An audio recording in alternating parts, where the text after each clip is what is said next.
듣다 보면 궁금해지고 보다 보면 아무튼 읽게 되는 본격 책 읽기 권장 방송입니다. 책 읽어주는 기자 둘. 두둥탁. 반갑습니다. 저는 김기화 기자입니다. 반갑습니다. 저는 우키행 정현욱입니다. 그렇습니다. 이 벌써 2화. 몇 화까지 있어요? 50. 이제 막 시작이군요. 갈 길이 멀다. 50화다. 50화다. 아직 시작도 안 했다. 시작도 안 했다. 여러분, 요거 지금 어제에 비해서 지난화에 비해서 뭐 발전한 게 느껴지십니까? 소리가 좀 잘 들리나요? 잘 들리나요? 역시 이 마이크가 없으니까 지난주에 울린다는 말씀이 많아가지고 저희가 마이크를 준비하긴 했는데 두 번째 이 마이크 스탠드 살 돈은 없어가지고 마이크가 상당히 커요. 네, 마이크 그러니까 커서 이렇게 달고 해야 되는데. 이거 원래 이렇게 달았는데 되게 무거워요. 이거 되게 무거워서 이거는 저희가 그 스탠드를 좀 구할 때까지는 정혁 기자님 이렇게 잘 들어가고 있는 걸로. 아니 뭐 방송국에 굴러다니는 스탠드 하나 없습니까? 물론 다 쓸 때가 있더라. 우리에게는 하나의 스탠드도 더 용납하지 않더라. 여기 좀 스튜디오처럼 보이지만 저희 핸드폰을 찍고 있어요. 그렇습니다. 제 김기화 기자의 카메라 이렇게 핸드폰으로 많은데. 찍고 있습니다. 이게 더 나아요. 속 편하고 속 편해 이게. 네. 속 편하게 찍는 방송 같은 마이크가 생겼다. 다음 주에는 또 뭐가 추가될지.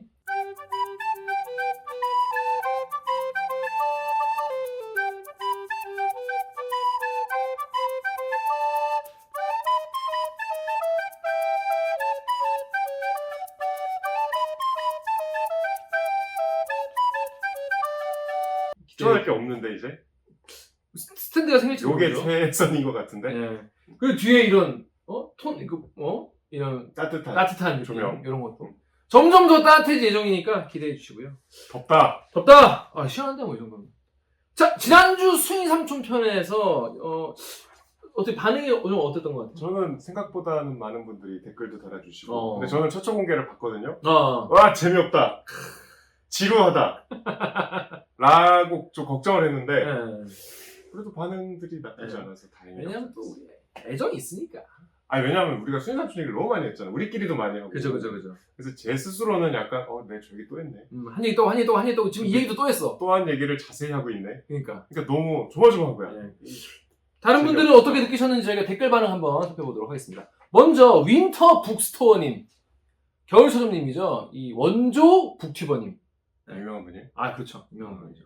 겨울 서점님께서 화이팅! 오래오래 만들어주세요 라고 해주셨습니다. 근데 이름이 좋네요. 겨울 서점. 그렇습니다. 네. 그래서 이제 지금은 여름이기 때문에 네. 저희가 좀 잘 해보도록 하겠습니다. 여름은 우리 거다. 여름에 우리 이 뭔 개소리야! 여름은 뭐다? 브레이브걸스와 책 읽어주는 기자들이다. 본인이 이름을 모르면 어떡해. 책 읽기다. 자, 다음 댓글 읽어주시죠. JNC님인가요? 책들은 많고 시간 한정돼 있어서 뭘 읽을지 고르는 것도 일이었는데 그죠? 맞아요. 이렇게 엄선된 책을 소개해 주시니 너무 좋네요. 특히 소설은 외국 고전만 많이 읽느라 국내 작가분들을 잘 몰랐는데 이 기획이 더 반갑습니다. 대들기 기자님들 특유의 유쾌한 분위기도 좋아요. 오래오래 해주세요. 저 같은 경우에도 그래요. 이게 뭔가 국내 작가를 제가 그러니까 물론 내가 외국 작가를 많이 하는 건 아닙니다.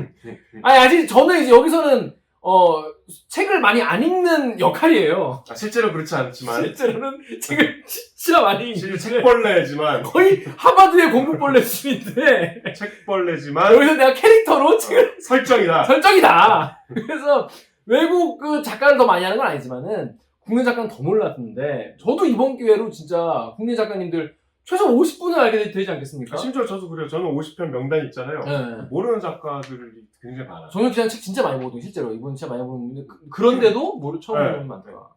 그래서 아무튼 교양에 도움이 된다 이런 말씀이에요. 블루 드리머님, 무슨 책인지 자막 좀 걸어주세요. 중간에 들어와서 뭔가 했어요. 수인 삼촌님 이거 추측해서 알았다. 그래서 앞으로도 이 시간에 오픈하실 건가요? 옥 기자님과 오기나 PD의 1회 평을 듣고 싶습니다. 근데 이 옥 기자와 오기나 PD는 이런 거 잘 안 봅니다. 자기 방송도 안 봐요? 자기 방송도 안 봐요. 오기나 PD는 디렉팅 할 때 빼고는 자기 방송도 안 봐요. 근데 좀 너무 편집을 하나도 안 하신 거 아니에요? 이번에도 그럴 생각인데 이게 여러 가지 이유가 있어요. 있는 그대로 거의 날것의 느낌을 보여드리는 것도 있고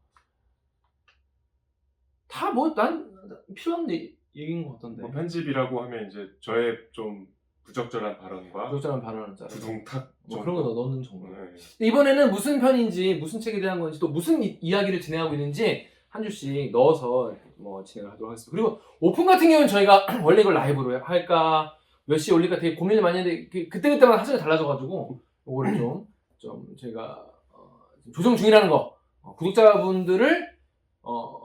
구독자분들의 시간을 무시하거나 그래서가 아니라는 거 양해 말씀을 드리겠습니다. 사실 좀 이 시간대가 비수기죠. 비수기죠. 오전에 책 방송을 하다니. 그렇습니다. 자, 다음 댓글 다음 이제 현경 작가님 그 인터뷰 좋았다는 얘기도 많았는데 정혜경 작가의 다음 댓글. 코펜하겐님이 짐의 무게감.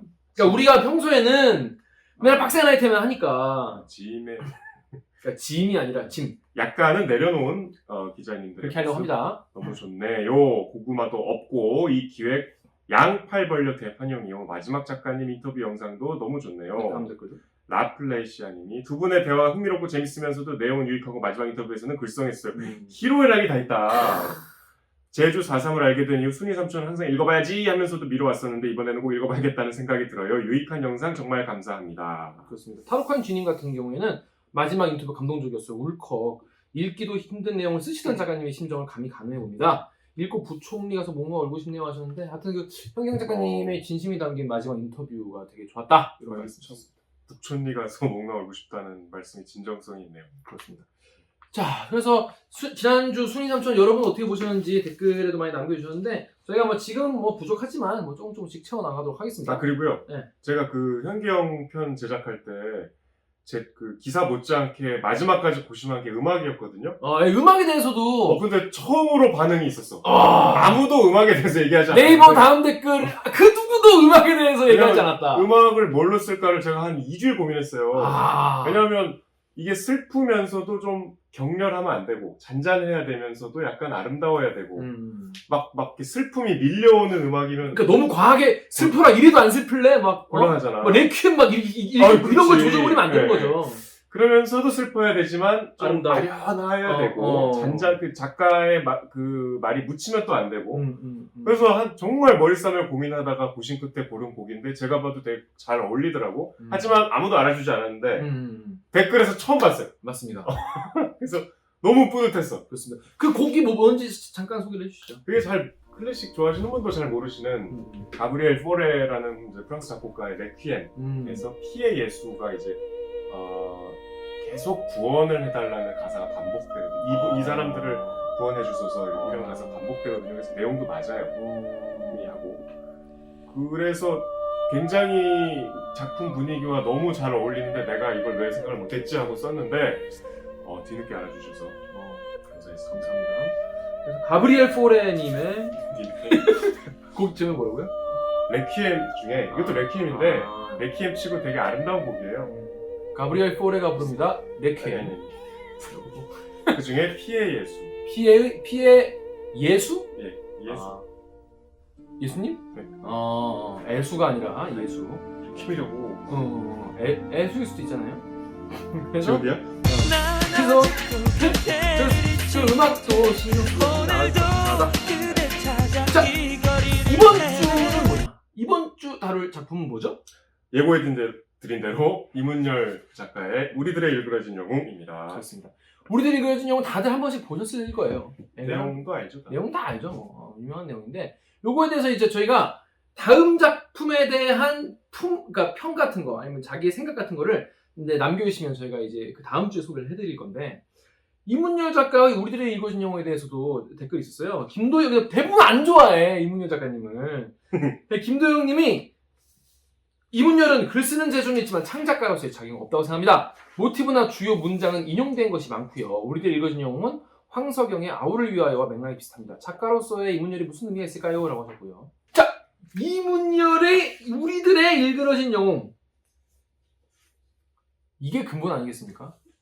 이거는 이제 뉴비들 이런 근본 없는. 아니 근데 이게 소설도 계속 작가가 개정판을 낼 때 이제 조금씩 고치거든요. 이 근본 아니겠습니까? 아니 그러니까 이거는 이걸 제가 이거 본 거는 1987년 이상문학상 수상. 집에서 가져온 거예요? 네. 제가 있던 거예요. 제가 한 거예요. 기특하지 않습니까? 언제 샀어요? 이거 몇 년도 거냐면 93년. 나는 5학년 때인데. 네, 93년 제가 중1 때. 93년은 중1이죠. 선배 초6이야. 오, 2살 많으시잖아요. 아, 빠른. 자, 제가 그때 중학교 1학년 때서 읽었으니까 우리들이 읽어준 영웅을 뭘로 봤다? 거의 3D로 봤다. 3D? 학교가 이미 정글이었고 아, 우리 학교에는 엄석대가 있었어요. 아, 어. 체험 자전 소설. 저에게는 거의 일기장 같은 그런 내용이었고 전 약간 족밥 한병태 같은 느낌이었죠. 아, 한병태인데 족밥이다. 족밥이지. 한병태만큼 결기가 있지도 않았어. 왜냐? 한병태는 처음에 개겼잖아. 처음부터 개기지 않았어. 그럼 한병태와의 공통점은 뭐죠? 서울대라는 공부를 잘했다는 거. 공부 못했어요. 못했어. 그러니까 여기에 나오는 우등생들보다 한병태 못해. 아닌데? 그래서 라이터 뺏긴 친구인데? 여기 보면 맞아 라이터. 아빠 라이터 뺏긴 친구 1이었는데 이거 봐. 우리 아빠 글씨. 아, 왜 이렇게까지 하시는 거지? 아빠가 책을 사줬는데 얘가 책 잃어버릴까봐 아, 책 좀- 뒤에 이름을 늘 적어주셨어요. 책을 2권 사주기 싫으셨나 보다. 그렇죠. 책을 주운 분은 아래 연락처로 연락 전달 바랍니다. 이런 정말 뭐랄까 옛날 우리 집 전화번호 이렇게 써 있고. 아니, 그 주소를 적어 놓으시면 더 좋을 텐데. 아니 주쓴 사람이 우편으로 우리 붙여놔. 집으로 그건 귀찮죠. 전화는 우리가 받으러 가는 거지. 그래서 이거를 저는 중학교 1학년 때 읽었어요. 보통 중학생 때 있죠. 교과서에도 실려 있다고 하는데 중학교 교과서인가요? 저는 뭐 고작 기억이 안 나는데 중학생 때 저도 방학 숙제를 읽었던 기억이. 아 이게 숙제였어요? 네, 그리고 중학생 때 영화도 봤어요. 아 영화 맞아. 영화가 있잖아요. 맞아. 영화도 보셨구나. 자, 우리들 읽어주면 내용을 모르시는 분도 계실 수 있어요. 그래서 무슨 내용인지. 저 근데 요거 같은 경우에는 이것도 이제 단편선이에요. 이상문학상 그렇죠. 수상한 단편들이 모여 있는 건데 또 다행히도 맨 앞에 있나? 맨 앞에 아, 있어서 수상작이라. 수상작이어가지고 대당 수상작이 제 앞에 있어가지고 여기까지만 딱 읽었습니다. 그래서 그 다음에 이제 최일남 소설가님의 젖어드는 땅은 상을 타지 않으면 인정할 수 없다. 인정할 수 없다 얘가. 읽지 않겠다. 내가 거기까지다. 여러분 이것도 78페이지에 불과해요. 요거에 불과해. 앞에 빼면 요거에 불과해. 인간적으로 요건 읽을 수 있다, 그죠? 근데 이걸 저렇게 한 권으로 냈습니까? 아니, 다른 소설도 하나 있어요. 그쵸. 그거 2편의 소설. 그렇죠. 여러분 정말 얇아요. 요거 금방 읽어요. 네. 78페이지면 그렇게 짧은 소설 아니죠? 중편에 해당하는. 중편이라고 하는구나. 네. 그 내용은 너무나 잘 알고 계실 거라고 생각해서 간단하게 말씀을 드리면 배경이 1959년이에요. 책에 1959란 숫자가 나오진 않는데 자유당 말기가 뭐 기승을 부리고 있던. 좀 이따가 4.3이 됐어. 4.19 터지잖아요. 4.19. 너무 무식한 말을. 아니 4.19 터지잖아. 4.3 터지. 아니 그러니까 많이 끌어졌죠. 그 59년이란 말은 없지만 작가가 저한테 얘기했어. 59년이래요. 오피셜이야. 오피셜이에요. 59년에 시골의 한 학교인데 음. 한병태라는 서울 아이가 전학을 오죠. 음. 아마 아버님이 공무원인데 좀 좌천을 맞아요. 당하신 모양이에요. 전학을 와서 이제 안 그래도 시골이라 짜증나는데 자기가 다니던 서울의 학교에 비해서 너무 모든 것이 후지다. 심지어 담임 선생님마저 후지다. 라고 속으로 생각하고 있고 막걸리 부도 있고. 네. 그리고 보통은 자기를 이제 전학생이니까 소개해줄 때 좀 뭔가 띄워줄 줄 알았는데 그쵸. 나의 빛나는 수상 경력과 성적을 띄워줄 줄 알았는데 한마디도 없이 저기 가서 앉아라. 그러니까 막 이게 온갖 스트레스를 받고 있는데 갑자기 저쪽에서 키 큰 애가 한병태라 그랬지? 여기로 와봐. 어이가 없지. 근데 처음엔 안 가죠. 급장이라고 해서 이제 당시에 반장인데 반장도 친구잖아요. 근데 갑자기 선생님처럼 일로 와봐. 그러니까 이제 애가 안 그래도 열받아했는데 일로 와보라 그러니까 이런 이씨 하고 이제 대들죠. 그랬더니 갑자기 그 급장이 아니라 웬 두 놈이 와서 야 급장이 부르면 와야 될 거 아니야. 마치 선생님 떠받들듯이 그거보다 왕 떠받드는 신하들처럼 왜 니들은 뭐야 그랬더니 뭐 저기 미화 부장이랑 뭐 무슨 또 부장님 한 명 더 계세요. 그래서 이제 그때부터 당혹스러운 이제 일이 연속이 돼요. 오늘은 네가 급장 물 떠다드리는 날이다. 라는 얘기도 듣고 왜 이러지? 급장이 선생님인가? 하면서 그 전행을 이제 계속 목격을 하죠. 거의 학생들이 급장에게 무슨 뭐 상납을 하고 뭐 명령에 따르고 너무 이상한 거야. 그래서 얘가 그걸 이제 보다가 한 번 터지는 게 선생님한테 말해야겠다. 이때는 이제 헷갈리시면 안 되는 게 시골은 더더욱군다나 학년이 바뀌어도 선생님이 바뀌지 않았어요. 그래서 선생님한테 이제 그냥 이르면 안 되니까 얘가 어느 날 아이템을 하나 잡죠. 집에 가는 길에 만난 친구가 막 죽상이 돼 있는 거야. 너 무슨 일 있냐 그랬더니 아버님 아빠의 그 되게 뭐 지금 지포라이터 같은 거겠지? 그 라이터를 자기가 이제 학교에 갖고 왔는데 아빠가 이제 되게 애지중지하시는 물건인데 엄석대가 그거 뺏어갔다. 나 이제 그 아빠한테 혼난다. 이거다. 그래서 이제 선생님한테 가서 그동안의 이제 전행과 요 사건을 중심으로 이제 낱낱이 다 고발을 하죠. 그 선생님은 근데 시큰둥해 또. 이거 뭐 별로 이렇게 놀라지도 않고. 그래서 왜 이러지? 하다가 결국 뭐 선생님이 알았다. 그래갖고 선생님이 이제 들어와서 야, 저 라이터 갖고 라이터 뺏긴 일이 뭐죠? 걔한테 라이터, 그러니까 염석대한테 걔한테 뺏은 라이터를 내놓으라 그랬더니 돌려줬대. 이미 알고 있었다는 듯이. 엄석대는 이미 알고 있었지. 알고 있었다는 듯이 불장난할까봐 제가 막 잠깐 갖고 있었습니다. 돌려줬습니다. 얘는 싱글벙글 하고 있는 거야.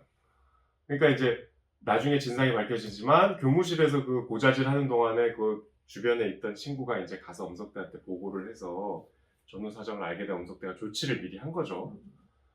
그 너무 이제 선생님한테 오히려 역공을 당한 거야. 너 그렇죠. 고자질쟁이구나. 너 왜 엄석대가. 그래서 이제 몇 번 한병태가 고발을 해요. 다른 이제 뭐 해서 막 눈물도 흘리고.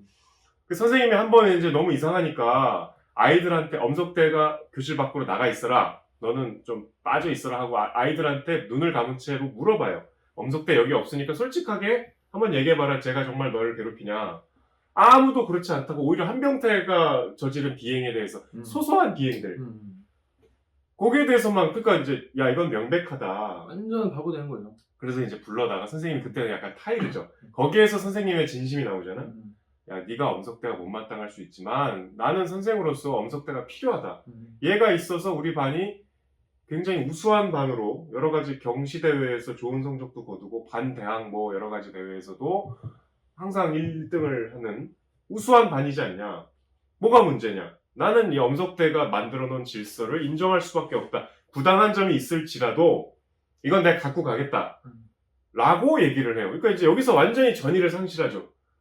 그래서 그때부터 이제 한병태도 안 그래도 두 번의 어떤 반항을 시도했으니까 엄석대 체제가 한병태를 집요하게 이제 괴롭히기 시작하는데 그게 사소한 거지만 그 당시 초등학생한테는 대단히 힘든 아주 내가 생활에서 뭐 우리 그런 거 있잖아요. 군것질 그냥 하러 갈 수 있는데 그것도 하나하나 다 고발을 하는 거야. 뭐 조금 지각하거나. 엄청 괴롭혀. 네. 그래갖고 얘가 이제 막 피폐해질 대로 너무 힘들 때까지 이제 얘를 이렇게 굴리다가 어느 순간 엄석대가 얘를 닫아줘요. 굉장히 인자한 권력자의 모습으로 그게 이제 유리창 닦을 때였죠.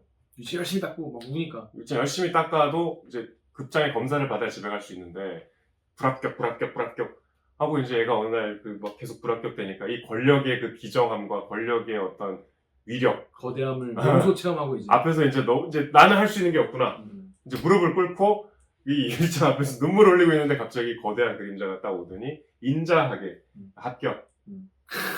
그때부터 이제 그 대목에 나도 울었어.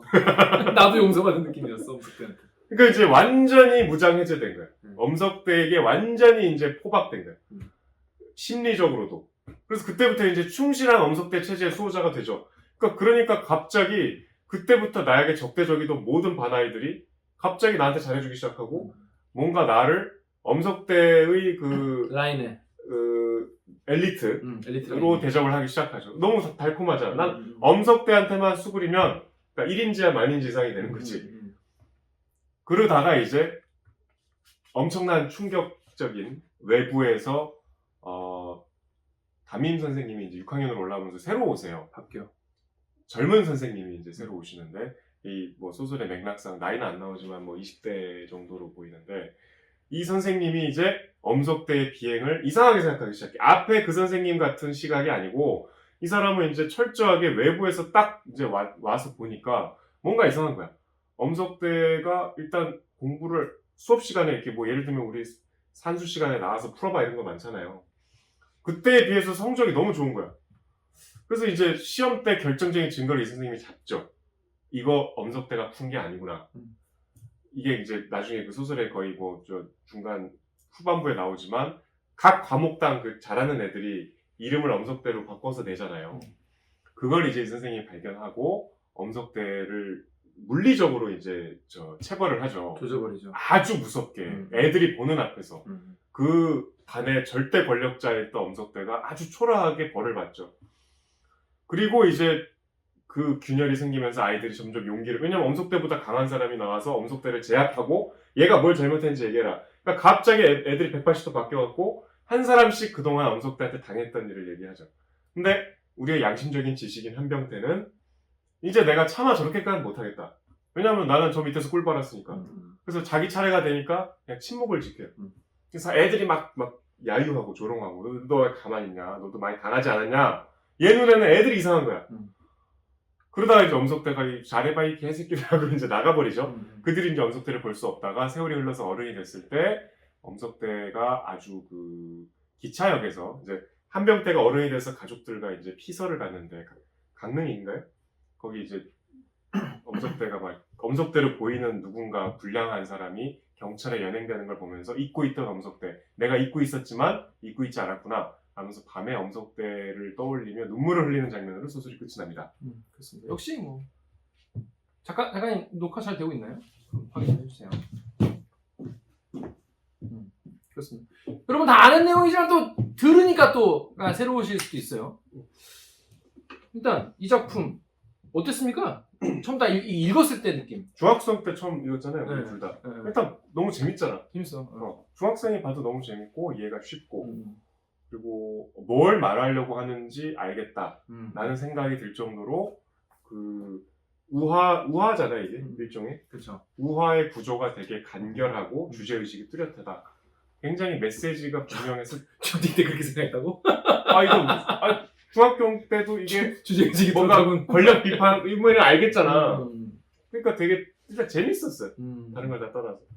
저는 개인적으로 3D로 봤기 때문에 우리 반에 누구를 자꾸 떠올리면서 우리 반에 이제 엄석대는 여기서 시스템을 장악하잖아요. 그렇지. 얘는 그냥 일진이 아니라 시스템을 장악한 그런 그 왕이요 왕. 그러니까 권력의 속성을 아주 무섭게 알고 있는. 무섭게 알고 있는 그리고 그거를 잘 권력자죠. 이용해먹는 그런 권력자인데 그 정도는 아니고 그냥 싸움 좀 잘하는 애들 일진들이 말하는 행태나 막 그런 거 보면서 이런 거 있잖아요. 처음으로 이제 개길 때 한병태가 물떠라고 할 때 나는 아무래도 그 심부름만을 할 수가 없어서 잠깐 멈칫거리고 있었는데 문득 좋은 생각이 떠올랐다. 그러니까 엄석대 물을 누군가가 돌아가면서 떠와야 돼. 그랬더니 좋아. 그럼 먼저 담임 선생님한테 물어보고 떠주지. 급장이면 한반 아이라도 물을 떠다 받쳐야 하는지 말이야 라고 말하고 성큼성큼 걸었다는 거예요. 그러니까 이게 엿을 매기는 거죠. 선생님한테 얘기해볼게. 물어볼게. 여러분 이게 직장에서도 잘 통합니다. 이게 팀장이 개 같은 거 시키면은 야, 부장한테 그렇게 하면 되는지 물어볼게요 이렇게 얘기하면 야 내가 할게 이런 경우 있어요. 근데 섣불리 그러면 안 돼요. 안 되죠. 팀장의 지시는 대체로 부장의 지시일 것이기 때문에. 그러니까 부당해 보이는 지시 같은 경우에는 그러니까 이런 지시는 부당하죠. 예를 들어 뭐 나보고 커피를 타와라. 아니면 우리 집에 과일을 좀 해달라. 뭐 그런 거 있으면은 해맑은 표정으로 가장 해맑은 표정으로 안 그래도 부장님 그래서 물어보라고 했어요. 물어보고 할게요. 이렇게 하면은 더 이렇게 하게 됩니다. 근데 이제 그게 물론 뭐 거기에도 이제 대가가 따르겠죠. 여기 엄석대도 그렇게 한 것처럼. 하지만 대가가 따르는데 저는 중딩 때 이 대목이 좀 약간 왜 난 그렇게 말 못했지? 그런 거잖아. 뭐 여친이랑 싸우고 집에 와서 이제 누우면 내가 그때 그 말 했어야 되는데 떠오르잖아요. 모든 싸움 뒤에 그런 후회가 있죠. 누워서 그 말 했어야 되는데 그 약간 저는 중딩 때 떠올라서 그때 그렇게 했어야 되는데 그 일진한테? 네. 근데 그때는 내가 그냥 뭐 웃어 넘기고 뭐 그랬던 것 같은데 이렇게 해서 통쾌했는데 그래서 혼자 막 일진 막 패는 상상하다가 자고. 되게 뭐 괴롭힘을 심하게 당했나봐요? 아니야 그냥 뭐 빌려달라. 내가 빌려주기 싫은데 뭐 빌려라 CD 뭐 메탈리카 CD 빌려달라. 난 빌려주기 싫은데 뭐 억지로 빌려주고 그런 거 있었죠. 근데 돌려받으면 막 기스나 있고 막 그런 거 있잖아 옛날에. 물론 그래서 그런 경험 다들 뭐 있으신지 모르겠는데 물론 뺏어보신 분도 있으시겠죠. 근데 전 약간 그럴 때마다 자신 합리화했어. 그리고 이것도 메탈 팬을 늘려나가는 과정이기 때문에 스스로? 스스로 대단한 정신승리인데? 메탈리카의 팬을 내가 한 명 더 전도한다는 느낌으로 헌신하겠다. 괜찮아. 내 아이템이 좀 이건 내가 지는 게 아니야. 훼손이 되더라도 내가 굴종하는 게 아니고 메탈리카 형 제가 이 정도로 합니다. 내가 메탈리카 제임스 해필드 형을 위해 이 정도 한다. 대단한 신박한데? 역시 꽃 중에 가장 아름다운 꽃은 자기 합리화다. 그래서 자기 합리화를 정말 아름답게 피웠던 기억이 나요. 근데 생각해보면 이제 그때 이렇게 말했어요. 뭐 이런 기억이 있죠. 되게 내적 갈등이 심했구나. 근데 아무튼 전 중딩 때 딱 요 멘트가 되게 신박한데? 나도 이렇게 할 걸 그랬다 이런 생각도 많이 들었고. 이상한 데서 감동을 받으셨네. 왜냐면 왜 이상한데요? 여러분은 안 그렇습니까? 싸우고 나서. 그리고 아까도 이제 정연욱 기자가 담임 선생님이 이제 주저주저 얘기하는 거 그 얘기가 있고. 근데 중간에 엄석대가 얘가 이제 무서운 권력자인 것이 아주 무섭게만 하지 않고 또 이렇게 추억도 만들어주잖아요. 그러니까. 어디 이제 놀러 가갖고 그 초등학생들에게는 굉장히 큰 일탈이 곳에서 공간에서 뭐 빈 건물이었나? 뭐 그런 데서 막 공장터에서 막 이렇게 돈 나눠주면서 뭐 사오라 그러고. 그러니까 굉장히 일사불란하게. 그래서 모닥불 펴놓고 막 굉장히 이성 친구들과의 그 만남도 있고. 근데 나는 따로 불러서 둘이 딱 독대를 해줘. 그러니까 굉장히 노련한 것 같아. 너무 노련하지. 그리고 일단 생각할수록 나이를 먹을수록 나쁘지 않은데? 차라리 꿀을 빨려면 이렇게 빠는 게, 전 여기 느낀 게 뭐냐면은 내가 꿀을 빨려면 오히려 좀 개겨야 되는구나. 이제 그냥 일반적인 오른팔 그렇게 하면 안 되고 그치는 것보다 좀 기계를 보여주다가 적당히 기계를 보여주다가 숙이는 게 그러면 이제 오히려 얘는 내가 좀 관리를 해야겠구나라고 이제 생각을 해서 더 잘해주겠다. 더 잘해주는 거지. 되게 힘들다 과정이. 그 과정이. 정혁 기자같이 끝까지 개기면은 쫓겨나는 거고, 적당히 하면은 개꿀 빨 수 있다. 그런 생각 들었어요. 근데 여기 보면은 아까 담임 선생님이 얘기를 했는데 요거는 좀 길어서 다 읽을 수는 없는데, 이제 아까 말했지만은 담임 선생도 엄석대가 어느 정도 이제 애들한테 막 한다는 걸 알고 있었어. 나 모르지 않죠. 모르지 않아. 하지만 이걸 이용하는 거죠, 담임 선생님 입장에서는. 아니 왜냐면 너무 성적이 좋으니까. 그리고 겉으로 봤을 때 반이 잘 운영되고 그렇잖아. 초등학교 선생님이 반장한테 맡겨놓으면 다 해결되는데 나는 아무것도 안 해도 되는데 거기에 그냥 길들여진 거죠. 그래서 이제 이 주인공 한병태가 이제 이런 잘못을 한다라고 해가지고 요거를 일러 바쳤는데 애들 보고 잘못하면 써내라 했는데 애들이 한병태의 잘못만 써내는 거죠. 개빡치게. 잘못한 거 없는데요? 없는데요? 엄선태 잘못한 거 없는데 이런 거지. 그랬는데 선생님이 가지고 이제 한병태 불러가 이렇게 얘기를 해요. 야, 이곳의 방식이 있고 너는 먼저 적응할 필요가 있어. 서울에서의 방식이 무조건 옳고 여긴 틀렸다는 식의 생각은 버려야 돼. 굳이 그게 옳다고 고집하고 싶다면 너의 태도라도 바꿔. 네 편이 되어주지 않는다고 반 아이들 모두와 싸우려고 하거나 외톨이로 빙빙 걷돌아서 안 돼. 봤지? 오늘 60명 중에서 네 편은 한 명도 없었어. 라고 해요. 이 선생님 말은 뭐냐면 쉽게 말해서 정치를 하라는 거예요. 이 선생님 할 소리입니까? 이 선생님 할 소리야 이게. 선생님! 이게 할 소리야? 그리고 애한테 정치를 하라는 거예요. 아버지도 막 엄석대 편을 들잖아. 아버지! 걔 인물이네. 못난 자식! 누구 일을 누구더러 해달라는 거야? 힘이 모자라면 돌도 있고 막대기도 있잖아. 그보다 임마 공부부터 이겨놓고 봐. 그래도 애들이 따르나 안 따르나. 야 진짜 우리 아빠 같다. 우리 아빠가 딱 이렇게 얘기했어요. 어릴 때 아빠가 나한테 야 덕돌로 한번 애를 그렇게 한번 덤벼봐 이놈아. 막 공부하다가 나 소녀를 몇 번 했어. 졸리면 막 그러잖아 엄마가. 아이 진짜 찬물로 세수하고 와서 바깥에서 정신 번쩍 차리고 하면 되잖아. 그러잖아. 되게 답답한 소리들 있잖아요. 세수하고 들어오잖아요? 더 상쾌하게 잠아. 막 아저씨가 졸고 있어. 야 쇠도 씹어먹을 나이에 왜 쇠를 어떻게 씹어먹어. 전봇대도 이빨 쑤셔. 이 아버지와 선생님은 아무런 도움이 되지 않는 이 주인공 한병태의 중에 선생님도 마찬가지였어 나는. 본인 아버님이랑 헷갈렸어. 헷갈렸어. 우리 아버지 똑같이 얘기했어. 야 공부부터 이겨놓고 봐. 안 되는데 어떡해. 그러니까 조금 어려운. 람마 2분의 해봐야 되는데 어떻게 해? 뭐야? 어떻게 해? 네? 만화책. 람마 2분의. 람마 안 봅니까? 그 되게 불량 만화였는데. 불량 만화. 음란 만화였잖아. 그 정도가 좀 음란은 뭐 더한 거. 물 맞으면 성별 바뀌는 그쵸. 맞아. 선생님들한테 혼났어 그거 보면. 그 람마 2분의 1이 딱 적당하게야 하고 딱 적당하게 간행물에 통과돼가지고 아주 재밌는 중딩 때를 많이 지금 즐겁게 해준. 그냥 공부가 되나 중딩 때. 그러면 공부도 안 하고 그 일진하고 굉장히 많은 시간을 보내고 아니 많이 시간을 보내. 저는 이제 주로 음악 듣고 중딩 때 별명이 사이코였어요 사실은. 그래가지고 애들이 이렇게. 나준대. 진짜? 난 또라이였는데. 또라이 사이코. 왜? 저는 뭐 좀 때문에? 공부는 잘했는데 네. 이상한 짓을 많이 했어요. 무슨 짓? 이게 되나? 어. 근데 그때 약간 어릴 때라 좀 튀고 싶어서 그랬던 것 오케이 같은데 됐다 치고. 누가 버릴 껌 주워 씹고 아 그래. 그게 어떤 건지 알아. 어떤 도시락 거. 밥을 뭉쳐갖고 농구하고 난 이런 것도 할 수 있다. 막 이렇게 뛰어다니다가 창문으로 이렇게 다이빙해서 막 넘어서 다치고 지하철 가로질러서 막 막 내려와서 올라가 이렇게. 지하철 내려갔다가 실수했어? 그 영무원이 CCTV를 보고 와서 불러갖고 거의 엎드려 뻗쳐있어요. 아니 전 뛰어서 도망가는데. 그래요? 아니, 비슷한 면이 있었네 나랑. 그 별명이 또라이였어.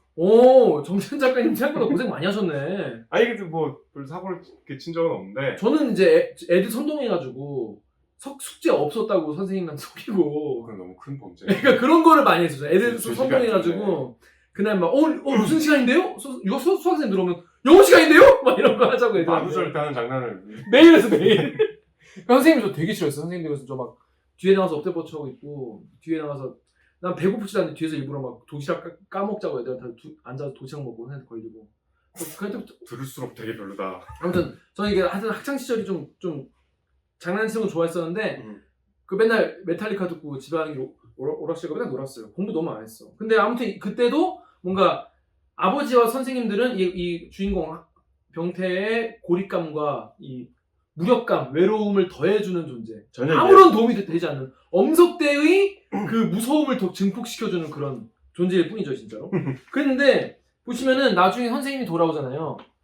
선생님의 멘트가 뭐 있어? 새로운 선생님이죠. 새로운 선생님이 이제 아까 말한 대로 이제 엄석대의 시험을 대신 쳐준 거야. 우등생들이 수학 잘하는 놈은 수학 봐주고 국어 잘하는 놈은 국어 봐주고. 그러니까 엄석대가 공부를 못하는데 시험은 잘 보는 거죠. 선생님도 이거 이상하다 하다가 자세히 보니까 이름을 지우고 이렇게 한 거지. 그래서 야 이거 누구누구 나왔어. 딱 세웠어. 세우고 니네가 이거를 하면서 어떤 느낌이었는지 얘기해봐 라고 하니까 뭐 선생님한테 혼날 것 같아서 뭐 들킬까봐 무서웠어요. 뭐 이런 얘기를 하는 거야. 그랬더니 선생님이 개빡쳐가지고 엎드려가지고 시켜놓고 존나 패요.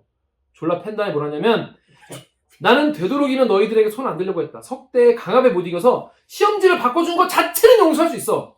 하지만 너희의 느낌이 어땠는지 들으니까 참을 수가 없어. 너희는 당연한 너희 몫을 뺏기고 분한 줄도 몰랐고 불의한 힘 앞에 굴복하고 부끄러운 줄도 몰랐고 만약 너희들이 계속해서 그런 정신을 살아간다면 앞으로 맛보게 될 아픔은 더 큰 것이다. 너희가 어른이 돼서 만들 세상은 상상만 해도 끔찍하다라고 했어요. 선생님은 니네가 이걸 하는 데 있어서 분노를 느끼지 않았다는 것, 엄석대에 대한 분노를 느끼지 않았다는 것, 뺏긴 것에 대해서 저항할 생각을 안 했다는 것에 대해서 더 분노한다. 이런 입장이었던 것이죠. 이게 영화 보셨죠? 안 봤어요. 영화의 이 선생님이 최민식이거든요. 그래? 이렇게 말하는 선생님은 지금 너희들 앞에 몹시 부끄럽다. 최민식 젊을 때 야, 너무 강렬해 그 이미지가. 개무섭게 엄석대 당연히 이 대사를 최민식이 막 일가를 하는데 그 이미지가 너무 강렬해서 이 책을 읽으면 항상 최민식 떠올라. 나는 안 봐서 나는 우리 예전에 이제 제가 중동고 나왔는데 거기도 이제 서장혁 선생님이라고 되게 젊고 잘생긴 사회 선생님이 왔거든요. 일반 사회 선생님이. 되게 자유롭게 얘기해주고 이런 얘기 많이 해줘가지고 약간 전 그 선생님 이미지를 약간 떠올렸는데 하얗고 되게 잘생긴. 전에 담임 선생님은 신구 선생님이고. 야 너희들 엄석대가 미웠다 해도 너는 여기에만 적응해야 해. 그 신구 선생님 말고는 다 이제 애들이잖아요. 그래갖고 그 홍경인이 연기했던 엄석대가 실제로 그 영화 내내 되게 큰 어른 같았어. 막 인상도 어둡고 되게 마피아 보스 같았는데 갑자기 최민식이 등장한 순간 애기 같더라고. 이 사람의 키가 몇으로 보이는가에 대한 책이 있어. 논문이 있어. 그냥 주관적인 거다? 네. 뭐냐면 똑같은 사람을 교수님이다라고 소개를 하고 들어보낸 다음에 얘기를 하고 들어왔을 때 애들한테 키가 몇인 것 같냐고 적어내라고 해요. 그러면은 한 180 이렇게 적어내는데 간 사람이 조교라고 하고 들어보낸 다음에 대학교에서 키가 몇이냐면 170 초반이라고 적어내는 거지. 그러니까 사람이 그 사람의 어떤 권위나 힘 같은 거를 인식을 하면은 덩치가 더 커 보인다는 거예요, 실제로. 그럴 수 사람들에게. 있죠. 심리적으로. 그것에 대한 연구 결과가 많이 있어요. 근데 엄석대도 이때도 아마 여기 책에도 나오지만은 선생님이 엄석대를 졸라 조진 다음에 교탁 위에 올라서 엎드려가 아니, 무릎 꿇고 손들라고 하거든요. 그때 너무 작아 보인다는 거지.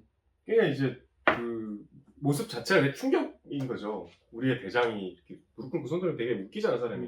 이게 내가 힘든 그 효과보다 내가 약간 우스꽝스러워지는 그 시각적인 효과가 더 크잖아요. 그리고 그 영화에서 그게 너무 적나라하게 드러나. 그리고 아, 영화 봐야겠네. 나는 무서웠던 엄석대가 음. 그 엎드려 뻗쳐서 막 때리거든? 음. 근데 너무 아파갖고 잘못했습니다. 이래. 갑자기. 최민식 같은 맞는데 메소드 이렇게 했을 거 아니야. 잘못했습니다, 선생님. 실제로 아프게 아팠을 것 같아. 처음에 왜 그러세요? 막 이러다가 어. 시험지를 보여줘. 이거 너 네 입으로 얘기해. 이거 막 계속 때려. 나중에는 너무 아파서 이렇게 불복을 하거든. 그게 되게 합당해 보였다. 그럴만하다. 그럴만하다. 최민식이 영화를 안 보셨군요. 영화 안 봤어요. 영화 그 영상 자료원 유튜브 가면 공짜로 볼 수 있습니다. 아, 그래요? 여러분도 가서 보세요. 최민식 배우님의 이 젊은 시절. 젊은 시절이에요. 오. 완전히 진짜 새파랗게 젊어요. 저는 이걸 보면서 또 느꼈던 게 뭐냐면 이 반 애들이 너무 밉더라고. 정말 보면서 약간 그 명대사 있죠. 저 새끼 나쁜 새끼예요. 저 새끼 술 나쁜 새끼예요. 저 자식이 돈 내기로 닭싸움. 그거 어디 나온 대사지? 그 이제 마지막에 한 사람씩 얘기할 때. 아, 그게 여기 나온 대사예요? 그 이제 영화에도 그 장면이 나오거든요. 근데 어. 그 반에 제일 조그만 애가 제일 그 괴롭힘을 많이 당하는 소위 얘기하는 죄송한 얘기 족밥. 갑자기 제일 그 목소리를 높여서 고발. 저 새끼 나쁜 새끼예요. 그게 굉장히 명대사였어. 아, 그러네. 이게 뭐냐면은 선생님이 에헤이 도움을 주지 못한. 녹화 잘 되고 있나요? 잘 되고 있어요. 그래서 이 보면은 담임 선생님이 엄석대를 이제 조신 다음에 니네한테 이제 누가 일단 아까 그 누가 시켰냐 응? 하니까 이미 이제 엄석대는 이제 개 쳐맞은 뒤죠. 이제 걸레가 돼가지고 애가 이제 완전히 지시 짜고 있으니까 누구야 시험 점수 바꾼 거야? 좋게 물을 때 바로 될래? 맞고 입을 열래? 이렇게 얘기를 해요. 얼마나 무섭냐. 최민식인데 생각해보면. 근데 중학생도 아니고 초등학생이잖아. 초등학생이잖아. 근데 난 초등학교 때 선생님이 그렇게 따귀를 때렸다. 그렇죠. 우리 손으로 소뚜껑한 손으로 애를 따귀를 이렇게 딱 되게 정갈하게 때렸어. 이렇게 막 감정에 때리는 게 아니라 딱 세워놓고 때리고. 저 고등학생 때까지 여학생도 이렇게 발로 막 차고 그랬어요. 예. 그 저는 김기환은 저만 그랬거든요. 이렇게 맞고 나서 이렇게 막 애들만 보이게 막 이런 표정지. 진짜 꼴보기 그러니까 맞고 나서는 이렇게 맞고 나서 이러고 있잖아요. 너무 선생님 입장에서 진짜. 선생님은 빡 때렸는데 이러고 애들과 이렇게 보고 애들만 웃잖아. 난 그게 더 재밌는 거야. 나도 다시 나와. 이러면서 들어가. 이러면 들어가면 애들만 웃어. 야 김기환, 야 나와 이 새끼야. 우리 때는 그 운동장에서 조회했잖아. 네. 그럴 때는 장난 안 쳤어요? 안 혼났어요? 운동장에서? 운동장에서 선생님 교장 선생님이 꼭 이런 사람 부르거든. 뭐 롤링스톤스 하면 뒤에서 발음 부리다고 하에 나와. 그러잖아. 저 그런 거 되게 많이 했어. 한마디 얹어서 선생님 바보 만드는 거 너무 좋아해가지고 정말 선생님들 징상하면 사실 본인도 참 직장인이었을 텐데 얼마나 이때 얄밉겠어. 왜 알겠겠어. 아무튼 당시 선생님들께 제가 집단적으로 총체적으로 사과를 드리겠습니다. 일단 사과 먼저 받고 가고요. 다 은퇴하셨을 텐데. 그렇죠. 근데 여기서 담임 선생님이 딱 물어봤어요. 누가 시켰냐라고 하니까 그때껏 초점을 잃고 반쯤 감겨있던 석대의 눈이 번쩍 치켜 떠지며 갑자기 무서운 빛이 뿜었다. 그 마지막 가는 게 예술로 가는 거지. 가기 전에 그래도 마지막 광위를 딱 뜨는 거죠. 그래서 광위. 들고 있던 팔의 무게로 지쳐있던 그의 어깨도 어느새 꿋꿋하게 세워졌다.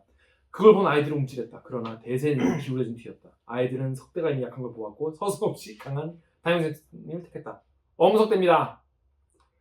그래서 계속 일르는데 1번씩 돌아가면서 얘기를 하다 보니까 애들이 처음에는 마지못해 선생님만 쳐다보고 뭐 밝히다가 뒤로 갈수록 목소리가 커지면서 눈을 번쩍이며 쏘아보는 석대를 향해 말하기 시작했다. 나중에는 임마 새끼 같은 감히 입 끝에 올려보지 못한 엄청난 욕을 섞어서 선생님에게 고발하기보다는 석대에게 바로 퍼댔다라는 거예요. 가수. 이걸 보면서 약간 이 소설을 보면 정말 이 반 애들이 진짜 비겁하고 저열하고 나쁜 놈들이야. 보면 정말. 그래가지고 주인공은 한병태는 나는 잘 모른다. 나는 잘 모른다. 그러니까 그나마 좀 상식적인 대처로 보이죠. 여기선 그렇게 나오죠. 그래서 내 눈에는 그 애들이 석대가 쓰러진 것을 보고 나서야 덤벼들어 등을 밟아대는 교활하고 비열한 변절자로밖에 비춰지지 않았다라고 해요. 근데 저는 솔직히 중딩 때는 그런 생각 못했어요. 중딩 때는 오히려 왜 빨리 같이 읽어야지 왜 안 읽지? 라고 생각했었는데 지금 읽어보니까 이 주인공 한병태의 마음을 더 잘 이해할 수 있었어요. 그래가지고 결국에는 중딩 때 여러모로 참 경박했네. 총체적 경박. 그래서 결국에는 얘는 우효표 던지듯이 뭔가 허무주의, 정치 허무주의 같은 어차피 이 새끼들한테는 희망이 없다. 그런 거였죠. 그런 주인공의 이해가 나와요. 자, 스토리 얘기는 여기까지 하죠. 근데 최근에 다시 읽었거든요. 근데 다시 읽으니까 나의 폐부를 깊숙이 찌르는. 뭐 어떤 점에서? 제가 올해 나이가 41살이에요. 41살의 미혼인데 이런 게 있어요. 이분이 주인공이 대기업을 다니다가 뭔지 알 거. 나오니까 기껏해야 내구 연한이 2년을 넘지 않은 대기업의 일회용 소모품에 지나지 않았음을 깨달았을 때는 벌써 30대도 중반으로 접어든 흡수룩한 가장이 되어 있었다. 30대 중반이면 어린 놈의 시기가 30대 중반이면 쌩쌩한 나이 아닙니까? 쇠도 씹어먹을 나이. 흡수룩하다뇨. 청춘이구만. 이 부분이 너무 아프더라. 아프게 다가왔다. 그렇죠. 저도 약간 좀 이때는 약간 나이대가 달랐구나 기준이. 그렇게 자기 합리화하네. 아무튼 이 소설을 통틀어서 가장 아픈 부분은 거기였다. 그 얘기 할 것 같았어. 근데 저는 이 작품에서 뭐랄까 이게 뭔가 미군정과 그러니까 일본 군정과 미군정이 바꿔지면서 그 사회의 변화 혹은 검찰총장이 바뀌면서 검찰의 변화 어디에 대입해도 되게 그럴싸한 어떤 민중들 이른바 대중들이 어떻게 호도되고 어떻게 따라가고 어떻게 비겁한 선택을 내리는 민중과 대중에 대한 어떤 전 좀 경멸 어떤 막 환멸 무시 지식인으로서의 좀 약간 이문열 선생이 지식인으로서의 어떤 민중과 일반 대중에 대한 무시가 많이 담겨 있지 않았나 좀 그런 생각이 들었어요. 읽고 나서 뭔가 결국 사회를 바뀌게 만드는 거는 절대 권력자가 누가 되느냐 압도적인 힘이 될 뿐이고 민중들은 거기에 정말 간악하게 자기가 누릴 거 다 누려놓고 나중에 돌아서서 그를 욕하고 그런 태세전환에 능한 그래놓고도 아무런 부끄러움이 없는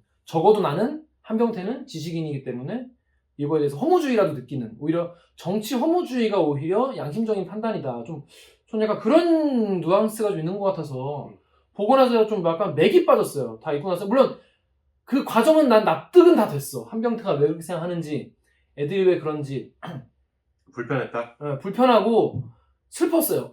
보고 나서 슬펐고 되게 정말 일그러진 영웅 이야기가 아니라 일그러진 사회에 대한 이야기인 것 같아서 뭐랄까 민중과 국민에 대한 어떤 무력감 이들로는 세상을 바꿀 수 없다는 그런 생각을 들게 만든 영웅주의적 시선이 좀 오히려 영웅이 세상을 바꾼다는 그런 시선이 더 보이는 것 같아서 저는 좀 제 생각과는 좀 다르긴 한데 일견 납득 되게 소설 납득되게 잘 썼으니까 소설적으로 그래서 뭐랄까 아프고 좀 배울 점도 있지만 좀 불편했어요. 그런데 되게 납득되는 더 슬픈 어려운 무서운 소설이었던 것 같습니다. 저는. 정 기자님? 작가 얘기를 이제 좀 자연스럽게 넘어가면서 할까요? 네. 저도 뭐 사실 감상이 크게 다르지 않았는데 이제 이걸 취재하고 작가를 만나서 대화하면서 좀 사실 몰랐던 소설 이면의 많은 이야기들 그리고 작가의 진위를 알게 됐어요. 그러니까 작가님 댁에 가서 그러니까 이문열 작가 집에 가서 네, 이문열 작가가 경기도 이천에 네. 부학문헌이라고 네. 아주 젊을 때부터 거기 사셨어요. 굉장히 큰 집에다가 그 안에는 또 작가 작가들이 와서 글을 쓸 수 있는 방들도 몇 개 있어요.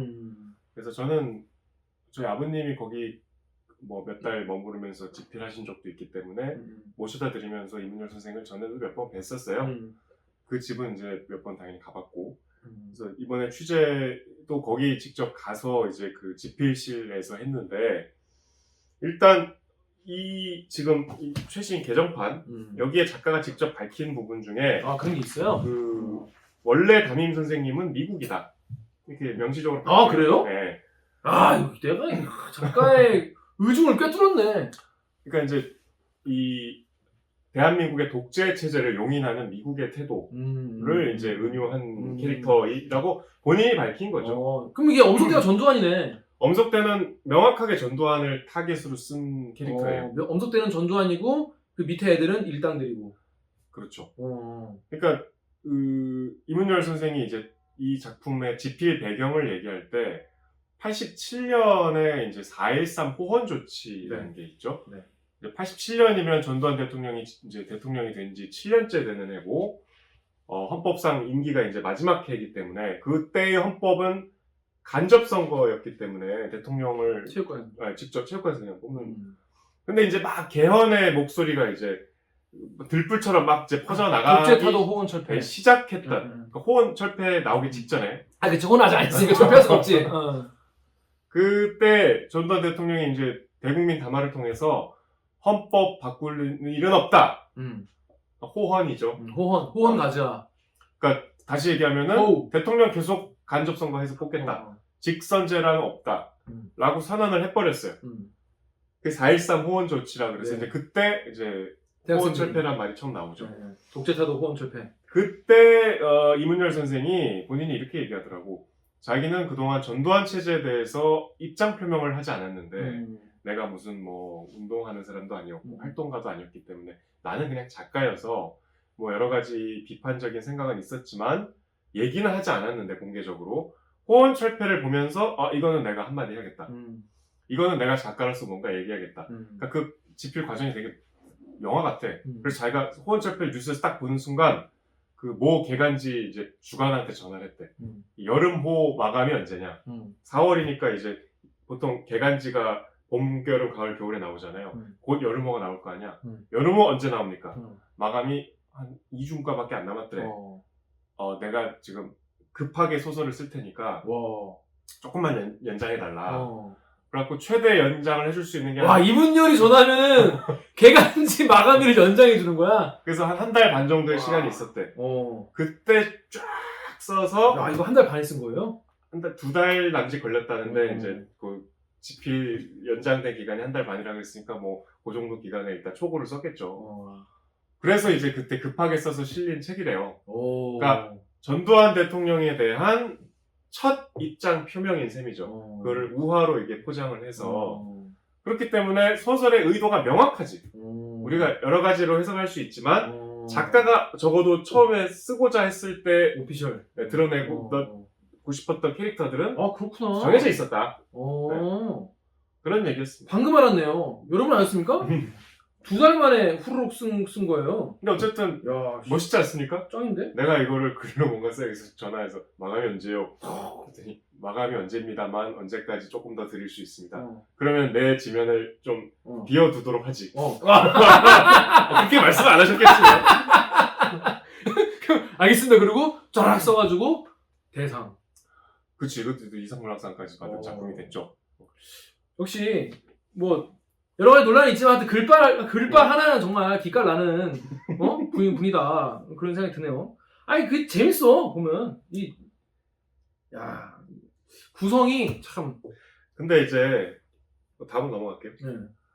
그 대화를 하면서 제가 이 소설에서 내가 오해를 했구나 한 대목이 있었어요. 그러니까 지금 나도 오해하고 있어요? 거기까지 오해한지 아직 모르겠는데 거기까지 그 생각이 얘기가 못 미친 것 같아. 아 그래? 일단 제 얘기를. 대중에 대한 시선은 명확해요.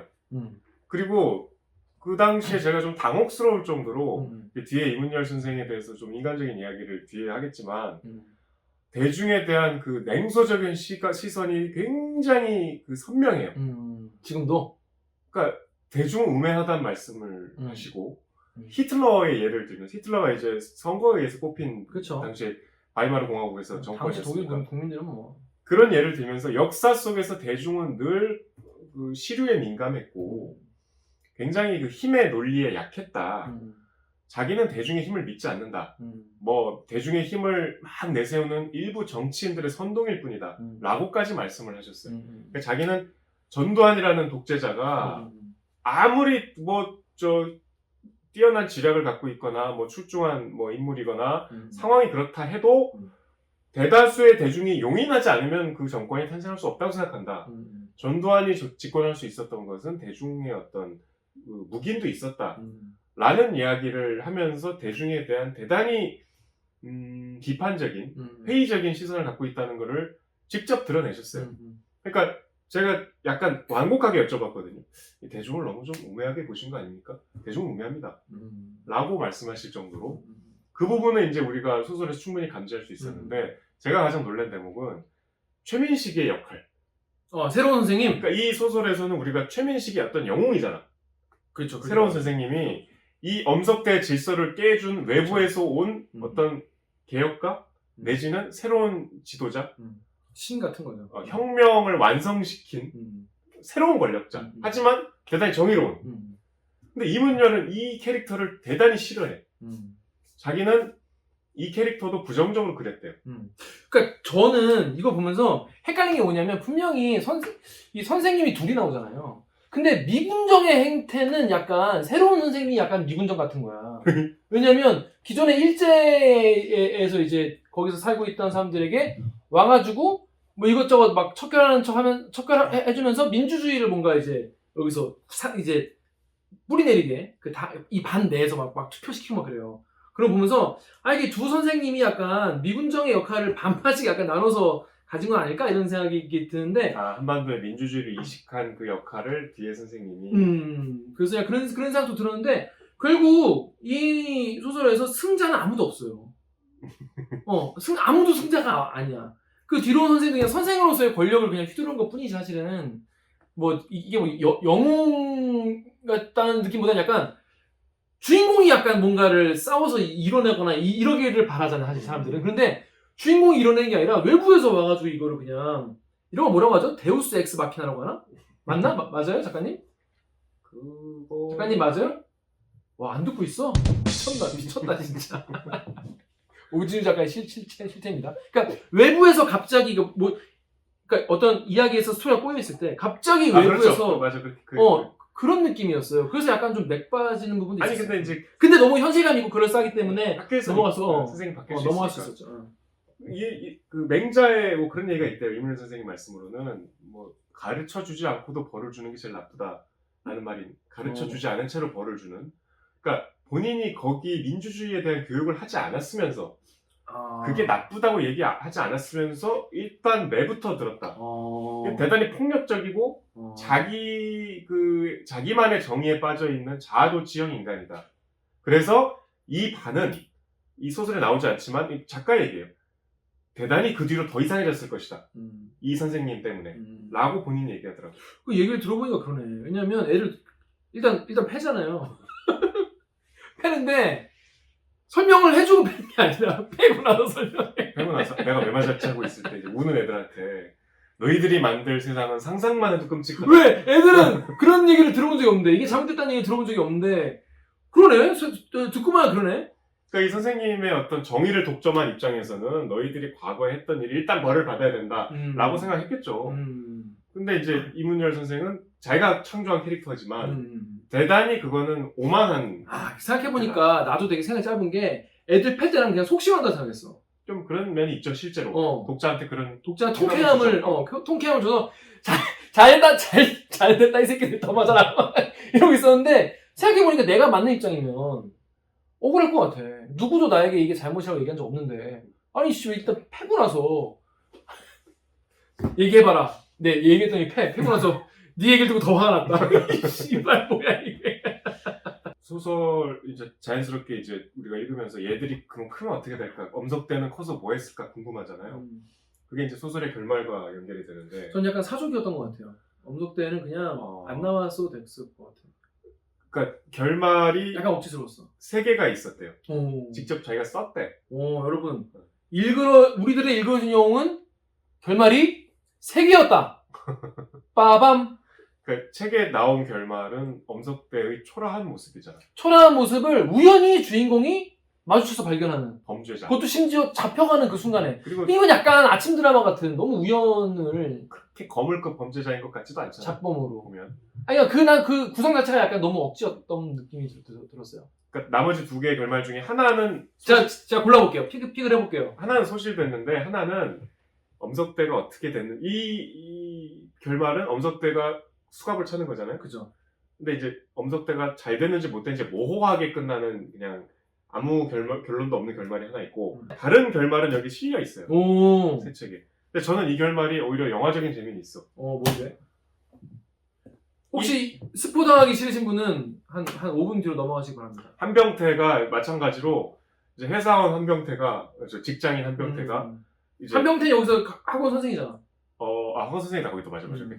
생활인 한병태가 그 가족들을 데리고 이제 강릉으로 강릉까지는 똑같아. 피서를 가. 새마을로 타고 가. 근데 이제 우리 기억나요? 80년대, 90년대 휴가라는 게 지금하고 차이 달랐잖아요. 뭐 어떡해. 일단 그때는 전화로 다 예약을 하는데 예약도 안 하고 무작정 갔지. 그치. 그래서 이제 여관이나 호텔 같은데 아빠, 엄마가 이렇게 막 예약하고 있고 막 줄 서고. 그러니까 휴가 자체가 되게 굉장히 고통스러웠어. 맞아요. 막 기차도 덥고 음. 기차 타러 가는데 막 줄 서 있고 입석 승객들 섞여갖고 굉장히 불쾌하고 막 내려갖고 택시 기다리는데 막 그 과정을 다 겪으면서 이제 너무 힘든 거야.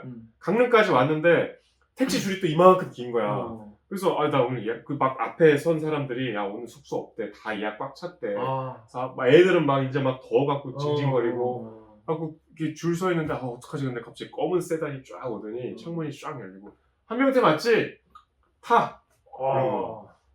뭐 하는데 일단 애들이 너무 힘들어하니까 딱 타는데 에어컨 빵빵하게 나오는 차. 야 이거 얼마만이냐 오랜만이다. 엄석대야. 얘는 이제 어버버버. 그래서 강릉에서 제일 좋은 경포 비치 호텔로 가갖고 나 여기 나 예약 안 했는데 기다려봐. 오더니 로비에서 뭐 얘기하더니 열쇠를 하나 갖고 오더니 스위트룸을 주는 거야. 여기서 자. 그리고 애들하고 저 해수욕 좀 하고 이따 나 저녁 때 다시 올게. 하고 이제 뭐 신났지. 애들은 막 돈 들고 뷔페 가서 막 밥 먹고. 저녁 때 이제 와갖고 야 우리 술이나 한잔 하자. 재수 씨 잠깐 빌려갈게요. 뭐 이러면서 둘이 이제 강릉 시내에 어마어마하게 큰 룸사롱을 가요. 엄석대가 하는 곳인 것 같아. 거기 가갖고 이제 넓은 방에서 술을 마시면서 그윽하게 얘기를 하지. 그때 무협표 너였지? 그걸 내가 잊지 못한다. 내 삶에 굉장히 중요한 신호였다. 그러면서 아주 너 뭐 하고 있니? 그러니까 그 앞에서 내가 뭐 하고 있는지 너무 초라한 거야. 나중에 서울에서 한번 보자. 오늘은 또 되게 깔끔해. 야 가족들도 있으니까 오늘은 여기까지 하고 가자. 하고 하면서 이제 끝나요. 엄석대에게 어른이 돼서도 압도되는. 난 이게 더 좋은데? 멋있잖아. 이게 엔딩이 더 그럴싸하지 않습니까? 그래서 이문자 선생님이 끝까지 고민했는데 그냥 악당은 수갑을 차야지 라는 생각으로 이렇게 했대요. 아니요 선생님 재미가 짱이야 재미가. 이게 재밌네. 그러니까 재밌죠. 이런 결말도 그러니까 결국은 엄석대의 승리로 볼 수 있지. 그렇지. 근데 오히려 그게 더 절망적이고 좋다. 요즘에 약간 이런 영화 약간 범죄와의 전쟁 같이 최민식을 찾아가는 거지 마지막에. 대부님 이거 같이 늙은 선생님 엄석대 가서 찾아가서 선생님 잘 배웠습니다. 잘 배웠습니다. 이게 더 장르 영화적으로는 좀 더 그럴싸한 느낌이네요. 그럼 어차피 우연이라면은 그 수갑 차고 가는 것보다는 저 오히려 약간 그런 엔딩을 좀 그러니까 다 까먹었거든. 엄석대 어떻게 그러니까 다시 제가 이 책을 집 서재 뭐야 그 책꽂이에서 막 한참 찾아가지고 찾았어 이 책을 지금 누렇잖아요 책이. 근데 찾아가지고 엄석대 어떻게 되는지 기억이 안 나는 거야. 그 하도 오래돼가지고. 엄석대가 어떻게 되는 게 되게 모호하고 잘 기억이 안 나게 나고. 네, 그래서 다시 읽었는데 읽다가 뒤에 보면 이제 원래 엄석대는 되게 막 그런 뭐 영웅이어야 했다 막 그래서 뭐 들려오는 소문이 막 마음에 안 들고 막 그런 얘기가 나와요. 그러다가 이제 난 좀 약간 잘 돼서 오히려 뒷골목에서 오히려 되게 잘된 글이 약간 반전도 있고 이런 거지. 그리고 원래 애들 그때의 서열이 막 뭔가 이어지는 그런 게 약간 장르적으로 재밌잖아요. 그래서 그런 걸 기대했는데 그 잡범으로 그냥 잡혀버리는 거 보고 좀 약간 평범하다라고 생각을 했고 약간 너무 우연이냐 싶었는데 우연일 거면 이렇게 재밌던가. 그리고 영화 결말은 또 달라요. 아 영화 결말 따로 있어. 영화에서는 이제 원래 그 신구 선생님, 원래 음. 담임 선생님의 장례식 날 어른이 된 한병태가 이제 부고를 듣고 가. 아 그건 오히려 개연성은 있네. 그래서 이제 만날 수 있지. 친구들이 이제 오랜만에 만나고 음. 막 나 누구야, 막 누구는 택시 기사가 를 하고 있고 뭐 이렇게 하다가 이제 엄석대는 끝내 등장하지 않고 전원으로. 최민식이 이제 노인이 돼서 나오는데 정치를 하시는 국회의원 출마하셔서 국회 대신 아 최민식. 그래서 거물 정치인으로 오. 그 빈소에 등장해서 뭐 애들하고 이렇게 악수하고 옛날의 제자들이죠. 그런 결말이에요. 약간 좀 뭐랄까 최민식 캐릭터를 자꾸 최민식이라고 해서 그런데 새 담임 선생님은 좀 어떻게 보면 조롱할 수 있는 그런 시선인 게 좀 느껴졌어요. 그렇네. 그래서 그 감독과 박정원 감독이 그 당시에 이 영화가 꽤 괜찮거든요. 근데 그 뒤로 알겠네. 영화를 안 만들었어. 하여튼 본인하고 상의를 했는데 감독의 권한이라서 그냥 그렇게 해라 그랬대. 뭐 하여튼 그런 얘기까지 하시더라고요. 여러분 이 결말 얘기나 들어보셨습니까? 저는 그냥 장르 영화 느낌으로다가 그런 느낌이 또 아까 저도 새로운 결말이 그게 더 좋은 것 같은데. 그렇습니다. 아무튼 여러분은 어떤 결말이 제일 좋으신가요? 저는 근데 그러니까 들어보면 그 최민식 국회의원 된 결말도 생각할 거리가 있고 뭔가 입체적인데 원래 소설 결말이 제일 별로야. 별로야. 하지만 이상문학상 받았다는 거. 어찌 감히 저 같은 소설 문외한이 뭐 평가하는 건 별 의미 없겠죠. 그런데 아무튼 여러분 제 생각은 그렇다는 거. 자, 근데 이 우리들이 읽어준 영화 이게 되게 평가가 해외에서도 되게 좋고 번역이 네, 많이 됐다고 맞아요. 하는데 이게 뭐 해외에서도 인기가 많았던 이유는 뭐? 이문열 선생 작품 중에 두 번째로 번역이 많이 된 책이래요. 제일 많이 된 건 뭐예요? 시인의 뭐라는 소설인데 시인이 들어가는 소설. 우린 몰라? 제목 총장과 시인? 아니 제목이 시인인가 그래요. 찾아보세요. 알겠습니다. 유럽권하고 미국하고 또 싱가포르 같은 동남아 국가에서도 번역이 됐고 이제 미국이나 영국, 프랑스에서는 이제 독자와의 대담 시간도 몇 번 있었대요. 그리고 미국 학교에 가서 강의도 하시고 이 소설 때문에 그러니까 굉장히 설정 자체가 보편적이잖아. 학교에서 일어나는 일이고 전학생이 와서 좀 고통을 겪다가 뭐 극복을 하는 내용이기 때문에 어느 문화권에서도 굉장히 쉽게 읽었고 그다음에 비슷한 고전들이 좀 있대요. 각 문화권마다 자기도 그거를 나중에 느끼고 왜냐하면 작가들이 뭐 학창 시절에 싸움을 잘했겠습니까? 쳐 맞고 다녔겠죠. 대부분의 작가들은. 그 얘기 작가가 꼭 하던데 실제 경험담이냐는 질문을 엄청 많이 받았대요. 그렇겠죠. 전혀 아니래. 우리 학교는 공부 잘하는 서울의 학교였고 명문학교 서울이 아니고 저 대구였지. 명문학교였고 학생 나오셨나? 그다음에 선생님도 되게 이렇게 좋으셨고 우리 반에 지금 무슨 장관아 누구도 있었고 갑자기 되게 평탄한 생활을 했다. 전혀 이거는 상도한 얘기다. 상상이다라고 얘기했는데 어쨌든 그런 비슷한 문화 소설이 어느 문화권에도 있기 때문에 그렇죠. 작가들은 일단 그런 경험이 많이 있어요. 뭐 본인이 든 얘는 파리대왕이었는데 영국에 가서 질문을 받았대. 파리대왕하고 좀 비슷한 것 같다. 어떤 할머니가 그런 질문을 하셨대. 영국 할머니가. 그래서 자기가 그때 그렇구나 라고 알았대요. 근데 저도 파리대왕 읽어봤지만 전혀 달라요 내용이. 파리대왕은 교실에서 일어나는 일이 아니라 무인도에서 일어나는 일이잖아요. 아예 다르지 뭐. 아이들이 주인공이고 거의 독재자 같은 캐릭터가 있다는 그러니까 게 비슷한데 여기는 되게 시스템적인 뭐랄까 장치가 많잖아. 그러니까 미묘하게 다 달라요.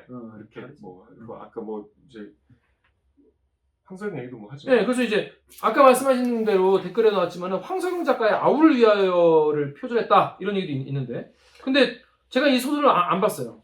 황석영 작가는 오래된 종원 그거밖에 못 봤어. 황석영 작가가 또 일본 작가를 또 표절했다는 의혹도 있어요. 카시와바라 효조의 먼 길이라는 소설을 표절했다. 이거는 이제 대체로 이건 제 생각이 아니라 문인들 사이에서 약간 일종의 합의 같은 모여서 합의한 건 아니지만 대체로 암묵적으로 공유하고 있는 결론은 표절이 아니라는 거예요. 뭐가?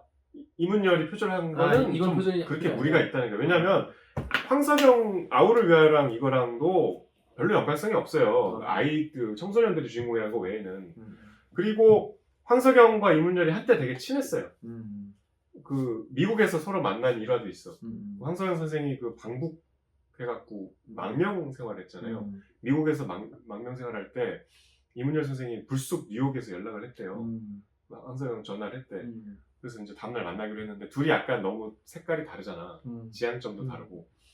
그래서 황석영 선생이 놀랬지만 반가워서 다음날 만나기로 했으니까 자기가 어쨌든 내가 선배니까 뉴욕에서 술은 내가 돈은 그래야지. 이문열이 훨씬 잘 벌지만 그렇지. 그래서 1,000불인가를 어디서 껐대. 어우. 그래서 이제 가갖고 술을 샀는데 거하게. 거하게 샀는데 많이들 모르시는데 이문열 아버님이 월북을 하셨어요. 그러니까 이문열 아버님이 이공계 교수님이셨는데 납북이 아니고 월북. 예. 그래서 이제 북한에서 생사를 모르는 채로. 그래서 이제 이문열 선생이랑 막 다음날 뉴욕에서 술 마시면서 뭐 논쟁도 좀 하고 하다가 부탁을 하더래. 그 아버님이 북한에서 어떻게 지내는지 좀 알고 싶다. 황석영 선생이 이제 방북도 하고 북한 쪽에 좀 인맥이 있으니까 그거 좀 알아봐 줄 수 있냐. 그래서 아버님 성함하고 뭐 이렇게 좀 인적사항을 적어달라. 그래서 자기가 유엔 주재 북한 대사관에 연락을 해서 부탁을 했대요. 그래갖고 얼마 뒤에 그 연락을 받아서 다시 이문열 선생을 만나서 지금 새로 결혼을 해서 아이들도 있다더라. 하고 자기 앞에서 펑펑 울었대 이문열 선생. 그 뒤로 황석영은 이문열은 내가 한국 전쟁 때 피난 가다가 손을 놓쳐버린 동생이다. 라고 생각을 하기로 했대. 그러니까 이문열이 얼마나 꼴 보수 행태를 하던 간에 나는 이 사람을 인간적으로 동생으로서 이해하기로 했다. 그리고 실제로 황석영 선생이 이제 다시 귀국해서 옥살이 하거든. 거기 황석영 구명운동에 이문열 서명하고 막 처음으로 나와서 이렇게 뭐 발언도 하시고 했대요. 그런 우정이 있었는데. 각별한 사이구나. 좀. 그런데 지금은 좀 별로 다시 좀 멀어졌대. 아니 뭐 이문열 선생이 워낙 뭐라니까. 그렇게 그런 일화까지 있기 때문에 황석영 스스로 만약에 이 표절이면 자기가 얘기했겠죠. 그렇죠. 그 얘기하려고 얘기한 거구나. 그렇죠. 그건 작가들도 서로 인정하지 않는 얘기예요. 오히려 근데 그렇게 친해서 그렇게 못하는 거 아닐까요? 그러니까 평론가들이 보기에도 평론가들 문학평론가 박경환 씨는 이제 2004년에 이문열의 우리들의 일그러진 영웅 고발한다라는 책까지 냈다고 합니다. 저는 보진 않았지만은 그만큼 뭔가 이게 이거에 대해서 문제 제기를 많이 하셨나 봐요. 많은 분들이. 이게 2004년이면 이문열 선생이 제일 정치적으로 공격을 많이 받았을 때이기 때문에 조금 그렇게 볼 수 있는 작품이긴 하지만 무리하게 공격을 이제 이어서 한 것 같아요. 제가 보기엔 그래요. 정혁 기자는 그렇게 본다고 하면 저는 안 봐서 모르겠어요. 자, 그런데 여러분 이제 많은 분들이 지난화 보시면서 최초 공개에서도 이문열 나오면 나 안 본다 이런 분들이 많았어요. 이문 작가가 실제 나오시는 것도 아닌데. 근데 자, 저는 사실 이문열 작가님 원래 옛날에는 아빠가 나 보기 싫은데 삼국지를 자꾸 보라는 거예요. 나는 이미 삼국지를 다 읽었지 그 전에 어린이 삼국지로 다 봤지. 그런데 이문열 삼국지 자꾸 보라는 거예요. 나 너무 좀 힘들었어. 그래서 뭐 아랫집 누구는 뭐 이문열 삼국지를 뭐 3번을 봤다더라. 넌 왜 이걸 못 읽냐 막 그랬었어. 다 봤어요. 나왔을 때. 그때 우리 엄청 많이 봤잖아. 이문열 삼국지는 봤죠. 몇 살 때? 중학생 때. 너무 등장물 많아서. 무협지잖아 거의. 전 지금도 이렇게 삼국지 잘 이제 다 보긴 억지로 봤는데 전 뭐 그냥 뭐 등장인물도 뭐 많이 모르고. 저는 삼국지가 그렇게 대단치 않은 소설이라고 생각해요. 그래요? 무협지지 뭐. 아무튼 근데 대단한 소리죠. 왜냐면 삼국무쌍도 만들고 삼국지 4 여러분. 이문열 선생이 또 삼국지 무슨 게임 모델도 하시대? 네, 게임 광고 모델 해가지고 이러고 전략이 어쩌고. 아무튼 잘 되길 바랍니다. 아무튼 그런데 그만큼 이제 이문열 작가에 대해서 예전에는 뭐 필독 무조건 봐야 된다 뭐 봐야 된다고 이렇게 얘기했었는데 이제 정치 발언을 자꾸 하시는데 약간 너무 이제 보수 쪽 발언을 너무 격하게 세게 하시니까 많은 분들이 그냥 싫어하세요. 그냥 싫어하시는데 직접 만나서 그런 얘기도 했을 거 아니에요. 그러면 좀 어땠습니까? 나도 뭐 아니 이제 직접적으로는 싫어할 수밖에 없는 그 칼럼이 있었잖아요. 우리 촛불 때 촛불 시위를 굉장히 폄하하는 칼럼을 촛불 시위를 이 반 애들이 엄석됩니다 한 거로 보시는 거지 뭐. 그렇게 논란의 주인 스스로 논란을 불러오시기도 하셨는데 저는 이제 예전에 개인적으로 이문열 선생을 몇 번 이렇게 뭐 멀찌감쳐서 보거나 아니면 아버님하고 대화할 때 옆에 이렇게 이제 배석해서 그냥 들을 때 일단 다른 걸 다 떠나서 되게 친절하고 인자해요. 개인적으로는 그럴 수 있죠. 굉장히 친절하시고 웃음이 되게 그 제 인터뷰에 나오지만 웃을 때 되게 웃음이 소탈해. 이게 웃음이 굉장히 약간 좀 매력적이야. 내가 아무리 미운 감정을 갖고 있어도 이게 좀 풀릴 정도로. 하지만 이제 뭐 깊은 얘기를 이번에 인터뷰할 때 처음 해봤는데 네. 일단 제가 처음 들어가서 아무리 이제 아버님 통해서 인사도 했지만 이제 내가 왜 왔고 KBS다. 이렇게 한 얘기를 이제 자세히 해야 되잖아요. 물론 전화를 이제 미리 하고 섭외를 했겠지만 근데 자기는 이제 일단 앉아서 너무 이해가 안 되는데 왜 공영방송에서 나를 그것도 문학으로 문학 아이템으로 찾아왔을까? 나는 이미 이 진보 정권에서 유배 생활을 하냐 다름없게 살고 있는데 그러니까 자기를 찾는 언론은 정치적인 발언 인터뷰를 하려고 나 찾는데요. 그러니까 보수적인 발언이 네. 필요한. 뭐 2019년인가요? 뭐 황교안이랑 막 이렇게 막 비공개 만남도 하고 막 그랬잖아. 정치활동을 실제로 하셨어요. 2005년에는 그 당시에 한나라당 지금 국민의힘의 전신인데 거의 공천심사위원이셨고 그래서 그때 기사를 찾아보면은 소설가가 공천심사위원을 하니까 막 브리핑 같은 거 하잖아. 근데 뭐 굉장히 막 문학적인 한나라당은 지금 뭐 떠오르지 않는 잠수함. 떠오르지 않는 잠수함 뭔데? 이게 큰데 지금 가라앉아 있다. 아니 잠수함 떠오르지 않으면 뭔 소용이야? 그러니까 뭔 소용이냐 이거. 거기 삼다 이대로 거기 이따 이대로 죽어. 놔두면 다 죽고 다 죽어. 이건 이 흉물스럽게 된다. 역사에. 근데 듣기만 해도 좋은 비유다. 왜 뉴스가 갑자기 막 소설 같은. 어. 그런 실제로 현실 정치에 참여를 하셨기 때문에 뭐 그런 약간 뭐랄까 피해의식들이 있으시더라고. 근데 그게 제가 생각했던 것보다 더 심해. 어떻게 왜 KBS에서 그러니까 진보 정권의 하수인인 KBS가 뭐 여기 이렇게 나를 왜 인터뷰하죠? 그것도 소설 갖고서 자기는 좀 지금도 이해가 안 된대. 너무 니네 회사에서 이상한 찍힌 거 아니냐? 너? 나를 인터뷰해도 되냐? 너 무사하냐? 그 정도로? 네, 굉장히 그런 피해의식 같은 게 있어요. 그 정도로 생각하시는구나. 그리고 이제 이문열은 빼놓을 수 없는 것이 이게 벌써 2001년인데 그 이천의 부안문헌 바로 앞에서 이문열의 책들을 태우는 화형식을 했어요. 그 당시 2000년대 본인 집 앞에서. 네, 이문열 선생이 이제 그것도 웃겨. 민경욱이 진행하는 라디오에 출연하셔갖고 늙은 선배 또 나왔다. 정말 우리는 벗어날 수가 없나? 그분으로부터? 그 당시에 이제 김대중 대통령 때였는데 시민운동이 막 활발했어요. 낙선운동 막 하고. 낙천 네. 총선 시민연대. 시민사회 박원순 고 박원순 전 서울시장이 그때 이제 시민단체 아주 주역이었죠. 그래서 그 시민운동을 홍위병이라고 표현을 했어요. 맞아. 홍위병 발언. 민경욱 라디오에서 민경욱 선배가 잘못했네. 그러니까 그 홍위병 발언들의 을 규탄하는 시민단체들이 이천까지 가서 상여를 만들어 가서 책 장례식을 했어. 이문열 작가로서 넌 끝났다. 너는 지식인으로서 이제 끝이다. 하고 책들을 또 그 앞에서 태웠어.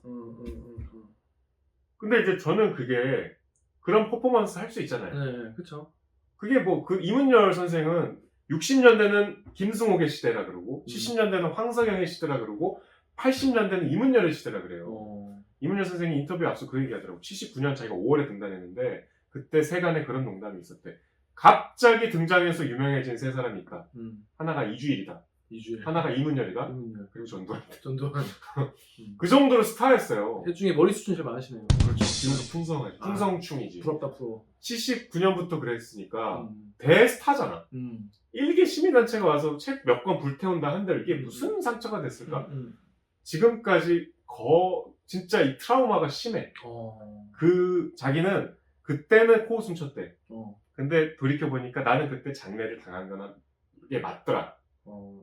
라고까지 말씀하셔요. 왜냐하면 아무도 자기를 작가로서 잘 찾지 않는다. 이제 독자들은 자기를 모른다.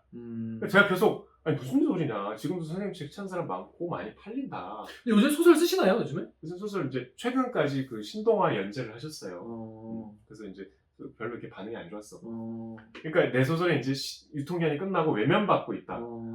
그 계기는 그 책 장례식 때문이다. 라고 생각을 본인이 하시고 트라우마가 개인적으로 되게 아주 크시구나. 커요. 그래서 계속 그 얘기를 했어요. 어. 사실 제가 좀 과하다 싶을 정도로 어. 내가 그때 어땠고 그때 어땠고 그 이후로 어땠고 이 우리들의 일그러진 영웅이 교과서에 실렸다가 최근에 빠졌거든요. 그것도 이제 그 일환으로 받아들이시더라고요. 이 시대가 이 문제를 지우려고 혈안이 돼 있구나. 한편으로는 제가 과도한 피해의식이다. 자의식이 좀 과하시다. 라는 생각도 들지만 한편으로는 대단히 좀 측은하더라고요. 왜냐하면 어쨌든 좋고 싫고를 떠나서 이 문제를 우리 문단에서 빼놓을 수 없는 거장이에요. 그렇죠. 그리고 그 문호예요. 대까지는 모르겠지만. 근데 이렇게 그 시절에 매몰돼 있어갖고 굉장히 문학적으로도 갇혀 있어요. 왜냐하면 그 이후로 이문열 문학이 굉장히 정치적인 색깔을 많이 띠게 됐어. 우리들의 일그러진 영웅만해도 그런 색깔이 별로 없잖아요. 그죠, 뭐 안 보여. 2005년 이후에 나온 소설들을 보면은 대단히 좀 눈살이 찌푸러지는 소설들도 있어요. 누가 봐도 이거는 여당 얘긴데? 뭐 이런 소설들, 당시 민주당. 그러니까 본인이 약간 거기에 좀 후회도 하고, 하지만 지금도 못 벗어난 거. 본인이 발목 잡혀 있는 거예요. 네. 계속 거기. 그게 아주 그 인터뷰 3시간 동안에 계속 그 얘기를 해. 그러니까, 좀 안쓰러웠어. 그런 좀 과하시다 이런 얘기를 좀 해보기도 했어요? 그런 얘기 많이 했죠. 그랬더니 뭐라고 하세요? 그러니까 저는 이제 좀 완곡하고 예의 바르게 하긴 했지만, 그러니까 저는 그 말이 인상적이어서 이제 우리 인터뷰에 썼는데, 자기가 옛날 사람이니까 빠삐용 영화 있잖아요. 감옥에 갇힌. 빠삐용이 결국 탈옥. 바퀴벌레 잡아서 먹는 거. 그렇지, 그 유명한 장면이지.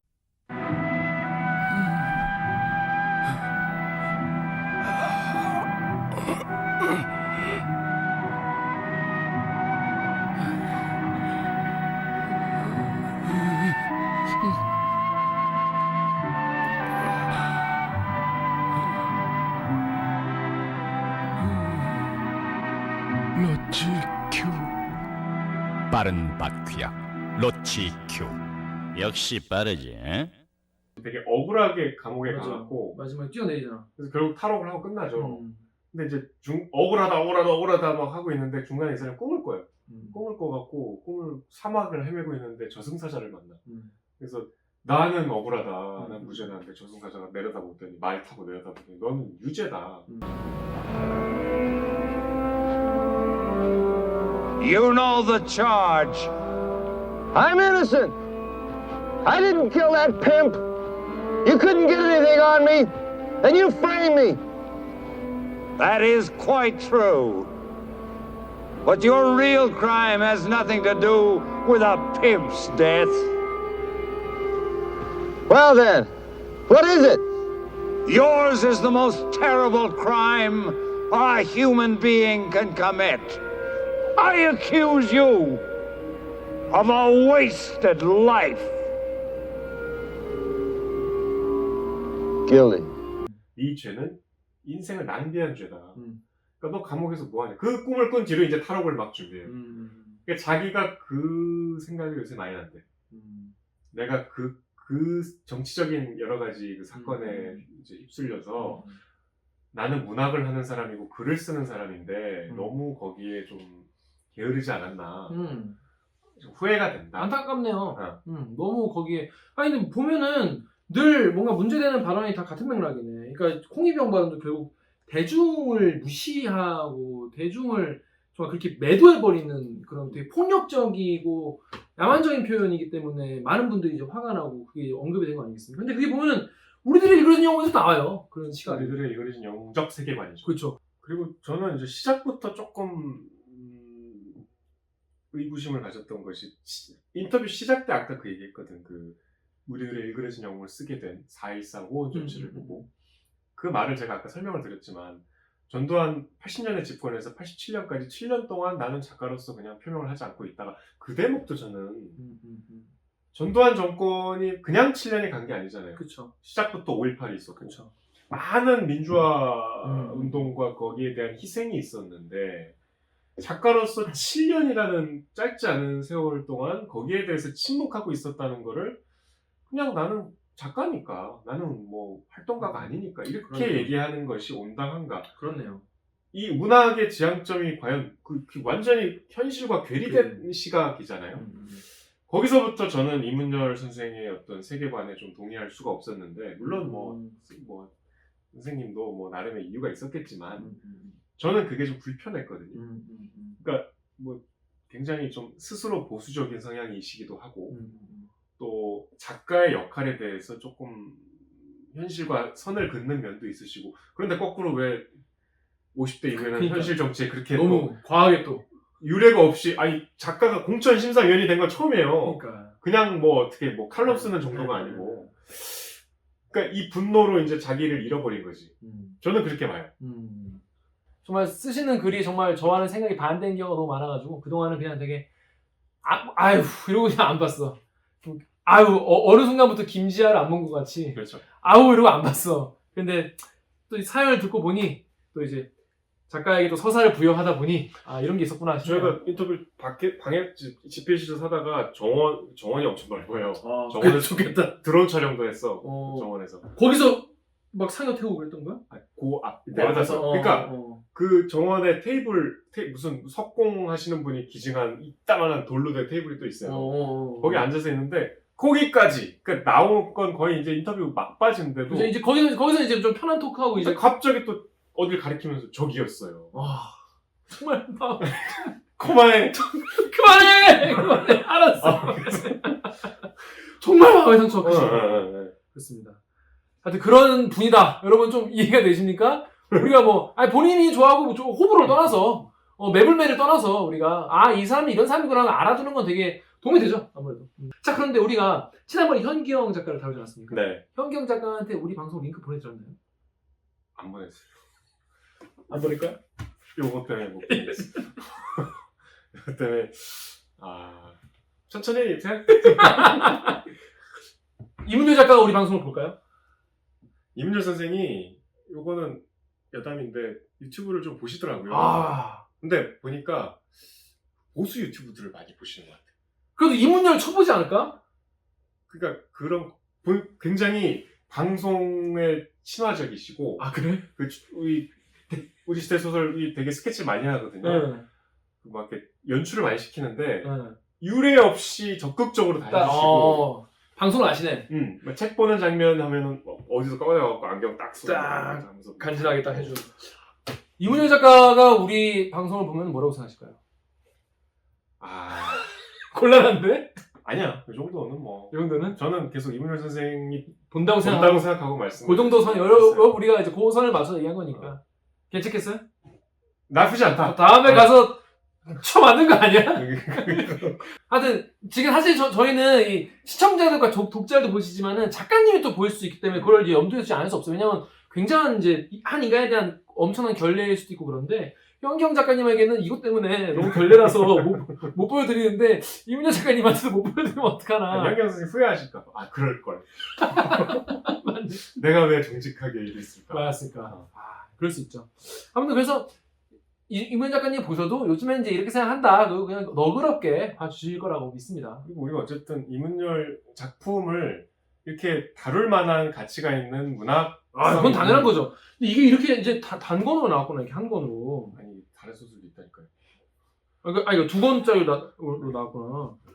야, 진짜. 와, 난 집에 이게 그 옛날 책면체 있잖아요. 이게 있길래 참 뿌듯했어요. 자, 아무튼 여러분, 우리들이 읽어준 영웅 이야기 좀 해봤는데요. 시간이 얼마였어요? 1시간 반을 얘기했네? 작품 얘기만 가지고. 왜냐면 우리가 뒤에 코너가 더 있거든요. 자, 일단 진행을 해보겠습니다. 자, 그래서 우리가 이제 여러분 어떠셨는지, 좀 댓글을 남겨주시고, 우리가 다음 주에도 이 방송을 할 예정인데, 다음 주에는 어떤 책입니까? 직접 소개해 주시죠. 다음 책은, 짜잔! 좀 정반대네. 샤방합니다. 정반대네. 우리들의 일그러진 영웅이 아니라, 우리가 빛의 속도로 갈 수 없다면 김초엽 작가님의 20대 김초엽 작가님의 진짜 표지만 봐도 정말 샤망하다. 요새 아주 최고의 화제작. 아 그렇습니까? 네. 왜 나만 몰랐지? 그리고 전 여기서 지정하기 전에 몰랐어요. 곧 영화화 된다는. 아 그래요? 네. 요새 정유정 작가 인기 많잖아요. 제가 이제 관련해서 여류 작가로 본 사람은 이제 김혜란 작가의 침이 보인다 정도였는데 정유정 작가는 나이가 좀 있지 않나요? 뭐 이렇게 젊으신 분. 정유정 작가는 이제 그 7년의 밤 7년의 밤 보고 전 개 무서워서 영화는 개망한. 영화는 망했죠. 근데 침이 보인다 그 7년의 밤은 보면서 취재를 진짜 개빡세게 했구나 그런 생각이 제일 많이 들었어요. 일단 너무 재밌죠. 재미지만은 정말 그 디테일이 미친 디테일. 막 내가 그 저수지 속에 들어가 있는 그런 느낌. 정유정 작가도 나중에 뭐 다 다룰 수도 있겠죠. 뭐 모르지만 이건 비밀이라고 합니다. 아무튼 다음 주에는 김초엽 작가의 블링블링한 우리가 빛의 속도로 갈 수 없다면 SF입니다. SF 소설입니다. 여러분 다음 시간까지 요거 읽어오세요. 자, 그런데 여러분 우리가 빛의 속도로 갈 수가 없다면 이것도 짧아. 요거야. 정말 짧네요. 정말 짧아. 여러분 더 짜인 게 뭔지 아십니까? 장평이 넓어. 이건 굉장히 여유 있게 볼 수 있습니다. 내용은 우리가 다룬 지금까지 작품 중에 제일 짧네요. 짧고 글수 큼직큼직합니다. 그러니까 노안에 오신 분들도 쉽게 읽을 수 있다. 그래서 걱정 마시고 요거 읽어오세요. 요거 이제 책방 가면은 많이 있습니다. 요거 요즘에 잘 나가는 책입니다. 우리가 빛의 속도로 갈 수 없다면 요거 한번 읽어보시면 될 것 같습니다. 자, 그래서 요거를 읽으시고 이 영상 밑에 다 읽고 댓글 남겨주세요. 그럼 그 반응은 저희가 다음 주에 또 다뤄보도록 하겠습니다. 그러니까 댓글로 미리 읽은 소감이나 그치. 한 줄 평을 남겨달라는 거죠. 그런 거죠. 네. 자, 우리가 지금 기로에 섰는데 벌써 우리 1시간 반을 얘기를 했어요. 미쳤나봐. 더 하지 않았어? 1시간 반 정도 했어. 근데 우리가 위클리 픽이 있지 않습니까? 위클리 짧게 하죠, 짧게 하면 안 되는데? 그냥 정혁 기자와 제가 그냥 지 맘대로 픽. 한 권씩 읽어볼 만한 책을 소개해드리는 시간이에요. 먼저 정혁 기자가 해주실까요? 한 권이라고 하시면 저는 원래 지금 심판에 이걸 사면은 뒤에 들소란 작품이 있어요. 근데 이게 이문열 선생이 30대 때 쓴 소설인데 정말 그러니까 작가의 상상력이 이래서 아름답구나. 우리 그 교과서에서 배운 알탐이라 동물벽화 아시죠? 알아요. 알타미아 동물 최초의 동물벽화. 최초는 아닌데 만 한 3,000년? 그때 그 동물벽화가 어마어마하게 규모가 크고 되게 디테일하게 서로 아름답게 잘 그렸어요. 그래서 피카소가 그걸 직접 보고 우리 인류의 미술은 여기서 한 발짝도 못 나갔다 라고 할 정도로 그 알탐이라 동물벽화를 네네. 아니 갑자기 얘기하세요. 피카소가 그런 말을 했다는 얘기를 저는 이건 작가님한테 직접 들었어요. 듣고서 그냥 피카소가 그랬단 말이야? 라고 100% 상상을 해서 원시인들이 이 그림을 그린 소설이에요. 그래요?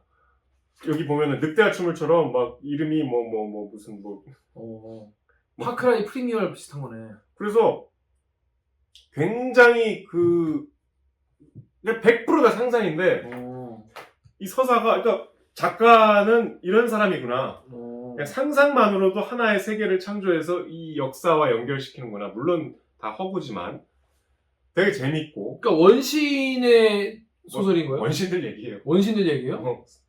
그런 것도 있어요? 원신들 얘기예요. 재밌어요? 재밌어요. 너무 재밌어요. 오히려 이문열에 대한 편견을 완전히 깨버릴 수 있는 그냥 순수한 문학으로서 그리고 되게 초기작이라 문장이 발랄하고 역동적이에요. 그럼 이 책을 딱 사면 되겠네. 그렇죠. 이 책 Our Twisted Hero. 그리고 혹시 이제 이문열 유니버스에 조금 접근하고 싶다 하면은 역시 저는 이문열의 책 한 권 뽑으라면 이거거든요. 사람의 아들. 이문열의 출세작. 이게 참 The Son of Man. 이게 이문열 선생이 25에 이제 결혼을 한 뒤에 군대를 갔대요. 근데 이제 그때 군대를 가게 훈련소 가는 날 우체국에 가서 이제 그때는 소설을 한 편도 세상에 발표하지 않았을 때인데 우체국에 가서 원고 뭉치를 어디 그 문예지의 그 신인 문학상 공모 거기 보냈대. 군대 가기 전에? 군대 가는 날 가는 날? 보내고 이제 첫 휴가 나올 때 바로 군복이 문체로 서점에 가서 어. 그 문예지의 당첨작을 보려고 당선작을 봤는데 없더래. 응모작에도 없더래. 아예 접수조차 안 된 거야. 아 개무시당했구나. 하고 이제 상처를 받고 제대를 하고 이문열 선생님 제대하고 저희 대구의 매일신문에 기자로 좀 일하셨거든요. 사회생활을 좀 하다가 신춘문예에 당선이 돼서 이제 등단이라는 걸 했어요. 근데 보통 신춘문예가 당선이 돼도 막 청탁이 잘 안 와. 신춘문예 뭐 1년에 몇 개인데 매년 하는데 청탁이 어이씨 나 소설가 되고 싶은데 나 신춘문예 입주했는데 왜 동아일보 신춘문예인데 연락이 왜 안 오지 하고 있던 차에 어느 문예지 유력 그 개간지에서 단편 소설 하나 그 한 달 그러니까 시간 뭐 저 보내주면 우리가 실어주겠다. 시간이 너무 촉박하더래. 그러던 차에 자기도 까먹고 있던 이 소설 보냈는데 쌩깐 이 소설을 원고 뭉치를 찾아서 아 이게 복사본이 있었군요. 있었나봐요. 그래서 개작을 좀 해서 보냈는데 거기서 일방적으로 통보가 오기를 다음 회가 이제 신인 문학상 그 공모가 있기 때문에 이번에 말고 우리가 다음에 싣겠다. 그래서 그냥 또 까먹고 있었대. 그런데 어느 날 신문을 펼쳤더니 그 문학 그 오늘의 소설가상인가 무슨 상인가 하여튼 그 오늘의 작가상 수상 자기 얼굴이 막 대문짝하게 실리고 그다음에 이게 단행본으로 나오면서 거의 100만 부가 팔리면서 자기의 가장 자기를 잊게 해준 소설이다. 이문열은 여기서부터 시작됐다라고 본인이 얘기한 애착을 가진 소설인데 그걸 다 떠나서 되게 재밌어요. 그래요? 되게 재밌어요. 난 아예 몰라 무슨 내용인지. 뭐 이게 약간 신에 관한 이야기인데 살인 사건으로부터 시작해. 이 80년대 살인 사건으로부터 대한민국이 일어난 살인 사건의 액자 구성으로 옛날 이제 예수와 예수에 이제 대항하는 그 적그리스도와 뭐 이런 얘기들이 나오는데 재밌겠네요. 되게 재밌어요. 그래서 콘스탄틴 같은 건가? 약간 그런 냄새도 좀 나고. 그래서 이문열의 역시 이문열이 도대체 뭘 잘 쓰는 작가냐? 칼럼을 이따위로 쓰는데 라고 혹시 생각하는 분들이 있을 수 있죠. 그러니까 오히려 지금 젊은 사람들은 이문열 하면 삼국지 모델, 그렇지, 삼국지. 게임 모델로 할 수도 있어. 그런데 이거를 보면 아 작가로서는 이런 사람이었구나 라는 걸 알 수 있습니다. 재밌습니다. 그렇습니다. 자, 그러면 저희는 제 소설은 여러분 뭐 대리기 보신 분 다 아실 거예요. 이 학창 시절을 다룬 소설 너무 똑같은. 성의가 없는 거 아닙니까? 아닙니다. 제가 그래서 어제 제가 급하게 벼락치기로 돌려서 어제 밤 다 읽었어요. 다시 한번 다 읽었거든요. 다시 읽어도 재밌어요? 다시 읽어도 진짜 재밌어. 왜냐면 이 소설은 우리들의 읽어진 영웅은 패배기예요. 패배기. 주인공의 패배기야. 주인공이 마지막까지 패배하는 내용이고 외부에서 온 데우스 엑스 마키나 같은 그런 선생이 그냥 무력감을 던져주는 그런 책이에요. 이 책은 뭐냐? 발랄함과 유쾌함과 그 젊음의 에너지로 자기를 가축같이 만들려는 선생들에 대해서 싸워서 이기는, 자신의 방식만으로 이겨내는 그런 이야기예요. 그래서 저는 늘 저의 어떤 인생 바이블로 이 책을 늘 생각하고 저는 이제 이 책을 집에 늘 한 10권씩은 둬요. 그래서 주변에 나에 대해서 궁금해하는 사람이 있다면 이 책을 한 권씩 주는 그런 저 혼자만의 약간 그런 리추얼이 있어요. 근데 이 소설 같은 경우에는 뭐 되게 막 야한 표현이나 되게 중딩 때 이야기가 그런데 고딩 때의 그 폭발하는 리비도. 야해요? 야해요. 아니 야한 장면이 나오진 않는데 오직 여자의 관심을 끌고 싶어 하는 그 마음과 예수에 대한 허세와 그리고 시대의 정치적 그 빠른 흐름 이거가 미친 듯이 엮여가지고 결국 개판이 되는 그런 이야기예요. 개판이 되는 이야기예요. 여기 보면은 정말 선생님에 대한 그 증오와 멸시가 여기 막 담겨 있는데 제가 이제 중고등학교 때 이제 학교 선생님을 되게 싫어했거든요. 근데 여기서 당돌하게도 선생님에게 이렇게 막 얘기하는 장면과 정말 젊은 어떤 문법으로 지금 봐도 재밌어. 그러니까 이런 대목이다. 한 대목만 이제 얘기할게요. 이 주인공이 페스티벌을 하려고 근데 거기에 연극을 이제 하려고 하는데 너무 예쁜 여자가 있어. 자기가 좋아하는 여자애를 섭외를 해야 돼.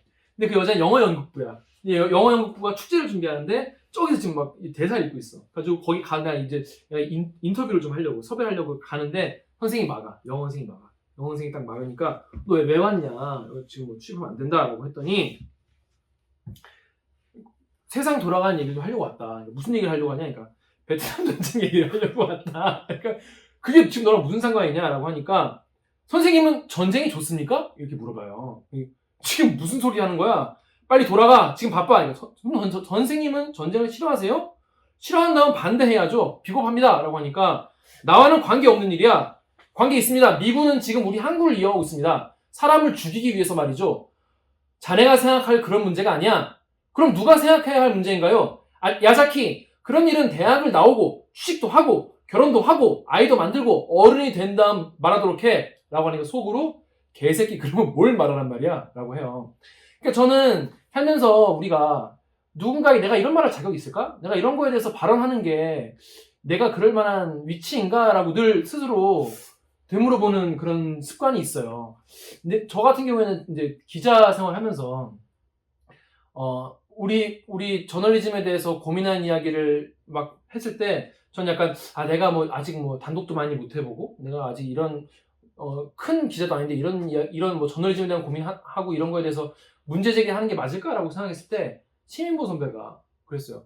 기화야, 지금 말 안 하면은 평생 말할 수 없게 돼. 언제까지 알고 말할 건데? 라고 얘기하죠. 그때 약간 깨달았거든요. 그런 이야기를 해요. 젊을 때. 그래서 그리고 나서 최근 선생이 와가지고 유도부 선생이 와가지고 얘의 뺨을 3번 후려치고 바닥에 내동댕이 쳐가지고 졸라 패요. 선생은 뒤지게 맞아. 나중에 이 선생들에게 복수하는 이야기가 나와요. 근데 이 이야기 자체가 되게 발랄하고 재밌어요. 그래서 저는 뭐 여기 꼭 소개시켜주고 싶은 부분이 있어요. 그래서 얘가 학교에다가 막 낙서를 하는데 막 상상력이 권력을 쟁취한다라고 하면서 그때 전공투 일본 학생운동을 따라해가지고 내용도 모르는데 막 전쟁 반대 이런 걸 막 학교에다 페인트칠 밤에 막 해. 그리고 도망쳐. 근데 다음날 아침에 애들이 이거 막 전교생이 나와서 닦고 막 학교가 난리가 났지. 그랬더니 학교 반장이 현관 앞에 페인트를 지우던 학생회장이 달려와가지고 야자키, 설마 네 놈은 아니겠지? 네가 한 짓은 아니라고 말해줘. 북고생이 북고를 더럽히는 일은 하지 않겠지? 야자키, 아니라고 말하란 말이야! 라고 막 한단 말이야. 그랬더니 갑자기 내가 너무 화가 나서 이걸 던지고 나서 뭐라고 하냐면 안경을 끼고 키가 작고 뻐드렁이가 안 되다 17 고등학생 주제에 흰머리가 듬성듬성 보이는 학생회장. 네 놈은 목욕 현관에 빨간 페인트로 글이 적혀져 있다는 이유 하나 때문에 울먹인단 말이냐? 이 학교 건물이 너에게 신전이라도 된단 말이냐? 이런 류의 인간이 정말 무서운 것이다. 무엇이든 한번 믿으면 정신을 못 차린다. 한국이나 중국에서 학살이나 고문과 강간을 일삼는 것도 이런 인간들이다.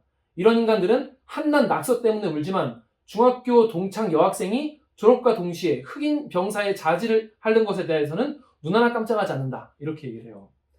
그러니까 이 집단주의의 그 무기력한 학생들을 만들어낸 시스템에 대한 엄청난 이 경멸과 증오가 서려져 있죠. 그래서 결국에 이제 페스티벌을 어떻게 재밌게 마무리하고 결국 마지막에는 러브 스토리로 끝나는 그런 되게 재밌는 이야기입니다. 사실 뭐 더 할 얘기가 많은데 오늘 시간이 너무 짧아가지고 배경이 60년대? 배경이 그쵸, 베트남 전쟁 때 60, 70년대 초반 뭐 그때 얘기인데 결국에는 한 여자의 관심을 끌기 위해서 이제 하는 딱 한 문장만 더 소개를 해드리자면은 얘가 이제 개판치기 나중에 걸려가지고 경찰 조사를 받아요. 그래 나가지고 끌려오니까 학교에 역적이 돼 있잖아. 근데 얘가 이 주인공은 어떻게 하냐면 애들한테 그 이야기 썰을 푸는 거야. 와가지고 그리고 뭐라고 하냐면 기가 죽어 반성해봐야 아무도 알아주지 않는다. 이렇게 얘기해요. 사실은 누구라도 그런 행동을 하고 싶었지만 나머지는 저기를 품고 있을 따름이야. 내가 울면서 용서를 빌기를 바라는 놈들, 그 놈들의 증오심 가득한 눈길을 의식하면서 나는 끝도 없이 떠들어댔다. 그러니까 여러분이 회사에서 혹은 학교에서 자기를 뭐 미워하는 사람도 있을 수 있고 하지만은 기죽을 필요가 없어. 기죽고 반성하는 건 아무 의미가 없어. 아무도 알아주지 않고 본인만 힘 빠지기 때문에 자기 하고 싶은 거 열심히 하면서 즐겁게 사는 것이 중요하다라는 게 실천하고 있네요. 그렇죠. 실천하고 있죠. 그래서 저는 학창 시절에 대한 이 대중에 대한 이 분노와 대중에 대한 멸시와 이 어떤 무력감, 정치 허무주의 같은 걸 정말 흥미진진하고 내일같이 보고 싶다면 우리들의 이루어진 영혼. 거기서 뭔가 제3의 길. 그리고 뭔가 미친놈. 해피엔딩. 해피엔딩과 그러니까 딱히 해피엔딩은 아니지만은, 이 뭔가 유쾌하고 발랄한 반란, 이게 사실은 자전적 소설이에요. 자기 얘기야. 다 등장인물이 다 거의 실존 인물들이거든요. 작가의 이 무라카미류의 그 실존 이야기인데, 이걸 저희가 제 아버지한테 선물해드렸어요. 아버지도 되게 재밌게 읽으셨는데, 또 그걸 보고 싶으시다면 요거 669을 추천을 드리겠습니다. 네. 혹시 읽어보실 생각이 있나요? 주세요. 네, 너 지인한테 주네. 나한테 안 줘. 왜냐하면 정유럽 작가는 이런 책 싫어해. 잠깐. 정유럽 기자는 이런 책 싫어해. 근데 지금 들으니까 대충 어떤 수준인지 알겠는데. 재밌어. 되게 발칙한 소설입니다. 자, 여러분 오늘 이 책 읽기 어떠셨습니까? 어땠는지 아직도 지금 뭐 파일럿 중이기 때문에 어떠셨는지 밑에 댓글로 달아주시면 제가 반영을 하겠습니다. 자, 이제 수도권은 뭐 제 2주 동안 12주부터 4단계라고 하는데, 네, 집에서 그냥 책이나 보시면 될 것 같습니다. 제일 안전하죠. 네, 책 보시고 책 읽기 보시고 댓글 쓰시고 이러면 될 것 같아요. 자, 그러면 오늘 방송 여기서 마무리하겠습니다. 어디 마지막 소감 오늘 어땠는지. 오늘도 말을 했을 때는 재밌었는데 방송을 보면 어떨지 너무 걱정이 돼서 지금 저번 편이 그랬거든요. 재미없어도 봐주세요. 네, 작가님 어땠습니까? 재밌었어요. 지난주에도 작가님 재밌었다고 했는데. 자, 그럼 저희 다음 주에도 뵙겠습니다. 안녕!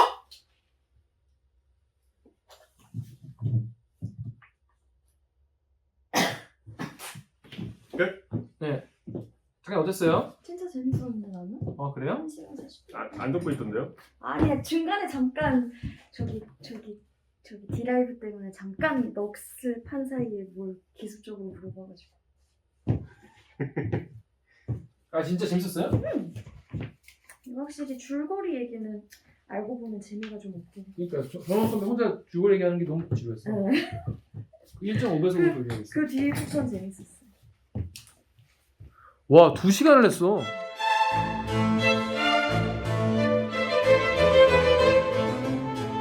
내가 등단할 때가 바로 79년 말입니다. 79년 5월달에 등단해가지고 이제 그래 시사에 제대로 나온 건 이게 그때 재밌는 농담이 있었어요. 요새 갑자기 나와가지고 나이 들어 나와가지고 유명해진 사람 3사람.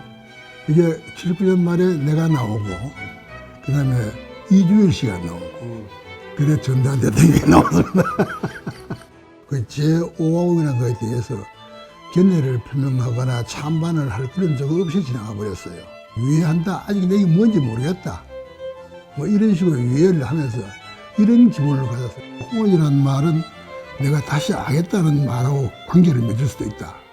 예. 그러면 나는 이 8년 동안에 10년 동안에 한마디도 안 하고 이걸 지나갔는데 이건 좀 문제가 있다 이제 그런 기분이 들었어요. 우화적이 되는 데는 또 그 너무 그렇게 우화를 티를 내기도 그렇고 그래서 이제 추억담 비슷하게 한번 그래요. 그러나 그거는 어느 것도 내가 경험하거나 직접 본 건 하나도 없고 전부 완전히 그 무대 전체가 우화입니다. 머릿속에서 지어내서 이런 경우에 이런 얘기를 쓰겠다라고 해서 만든 상황입니다. 어떤 사회에서 어떤 일이 벌어질 때 자기가 아무리 뭐 악하든 잘났든 혼자서는 안 됩니다. 그걸 받들어주는 그 사회적 어떤 상황이나 구조가 있어야 되는 것인데 난 절대로 그 대중에 대해서 여러 가지 가지고 있는 그 신기루를 믿지 않습니다. 역사 속에서도 수없이 되풀이되어 왔는데 그런 일이 왜 반복되어야 합니까? 난 사실 그 민주에 대한 그 믿음 가는 거는 그걸 이용하는 사람들한테만 강한 겁니다. 맹자에 보면 그런 게 있습니다. 가르치지 않고 벌을 주면 그건 나쁜 사람이라고 그럽니다. 악 중에 가장 큰 악입니다. 가르치지 않고 저런 거.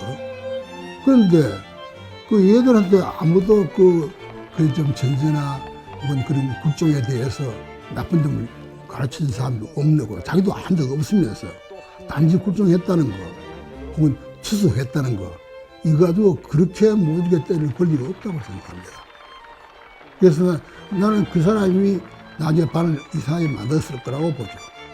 나도 그거 고심을 많이 했는데, 3가지 가지고, 그냥 또 만났는데, 20년 후에 또 성공을 해가지고 이제 잘해주는 게 하나 있고, 이 작품성은 저 감옥 가는 게 있고, 그 다음에 이제 뭐 또 한 결말이 있는데, 중간적으로 이제, 이미 돈도 있고 잘 기술도 했는데, 실제로 성공한 것인지, 그냥 뒷골목 저걸로 그냥 한몫 잡은 것인지 모르는 그런 결말.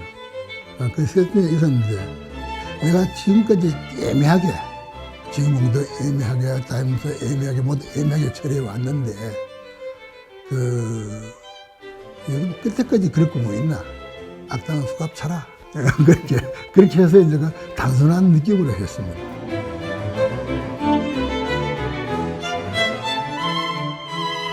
근데 그때는 사실은 전혀 상처가 안 됐어요. 그때만 해도 자신만만하고 또 남아있는 세월에 대한 어떤 믿음도 있고 그랬는데 지금에 와서 보니까 그게 장례식 맞았다라는 기분도 들고 약간 이제 뭐랄까 비분이라 할까 이런 게 오히려 생겼다 했습니다. 90년대 후반에 문학과 지성이 거의 투항 형식으로 창비하고 합친 적이 있습니다. 그래서 문단은 통일이 돼버렸고 그 다음에 문단 권력뿐 아니라 실제로 그 사회의 방향까지도 많이 그쪽으로 가버렸습니다. 가서 지금은 만약 예를 들어서 내 같은 이름에 이런 우파를 문단에서 찾으라 하면 아마 5% 3% 미만일 겁니다. 그게 문단이 획일화 되어버렸는데 이제 그런 거를 생각할 때는 내가 이 문단에 해를 끼쳤다라고 생각합니다. 이문열 작가는 사실은 어떤 좌우 이데올로기의 범위를 저는 훨씬 더 넘어서 있는, 그래서 우리 인간의 어떤 보편적 심리 이런 문제를 좀 신중하고 진지한 그러한 그 접근 방법을 보여주고 있어서 그의 그 어떤 시선에 대해서 다소 그 판단의 어떤 그 차이는 있을 수 있지만 우리에게 뭔가 분명히 우리 삶을 그 유효하게 설명해주는 그러한 그 실효성이 있다, 그러한 미덕이 있다는 생각이 듭니다. 그래서 이문열은 이문열만의 그러한 자기의 그 시간 리듬과 세계를 보는 관점, 이것에서 그야말로 우리 시대의 그 자기의 색깔을 가진, 자신의 목소리를 가진 작가가 아닌가 이런 생각이 듭니다. 사람의 생애를 하니까 되게 그렇잖아요. 지가 많이 한 일을 하고 난 거 하고 죽는 일, 나서 쓰고 죽었다 뭐 이런 걸로. 그래서 그냥 내 나름대로 최선을 다했기를 바라는데 가끔씩은 내가 좀 약하고 또 이렇게 내 자신도 비정상적인 데가 있어가지고 이제 와서 보니까 나한테도 참 낭비의 죄가 하나 추가될지 모르겠습니다.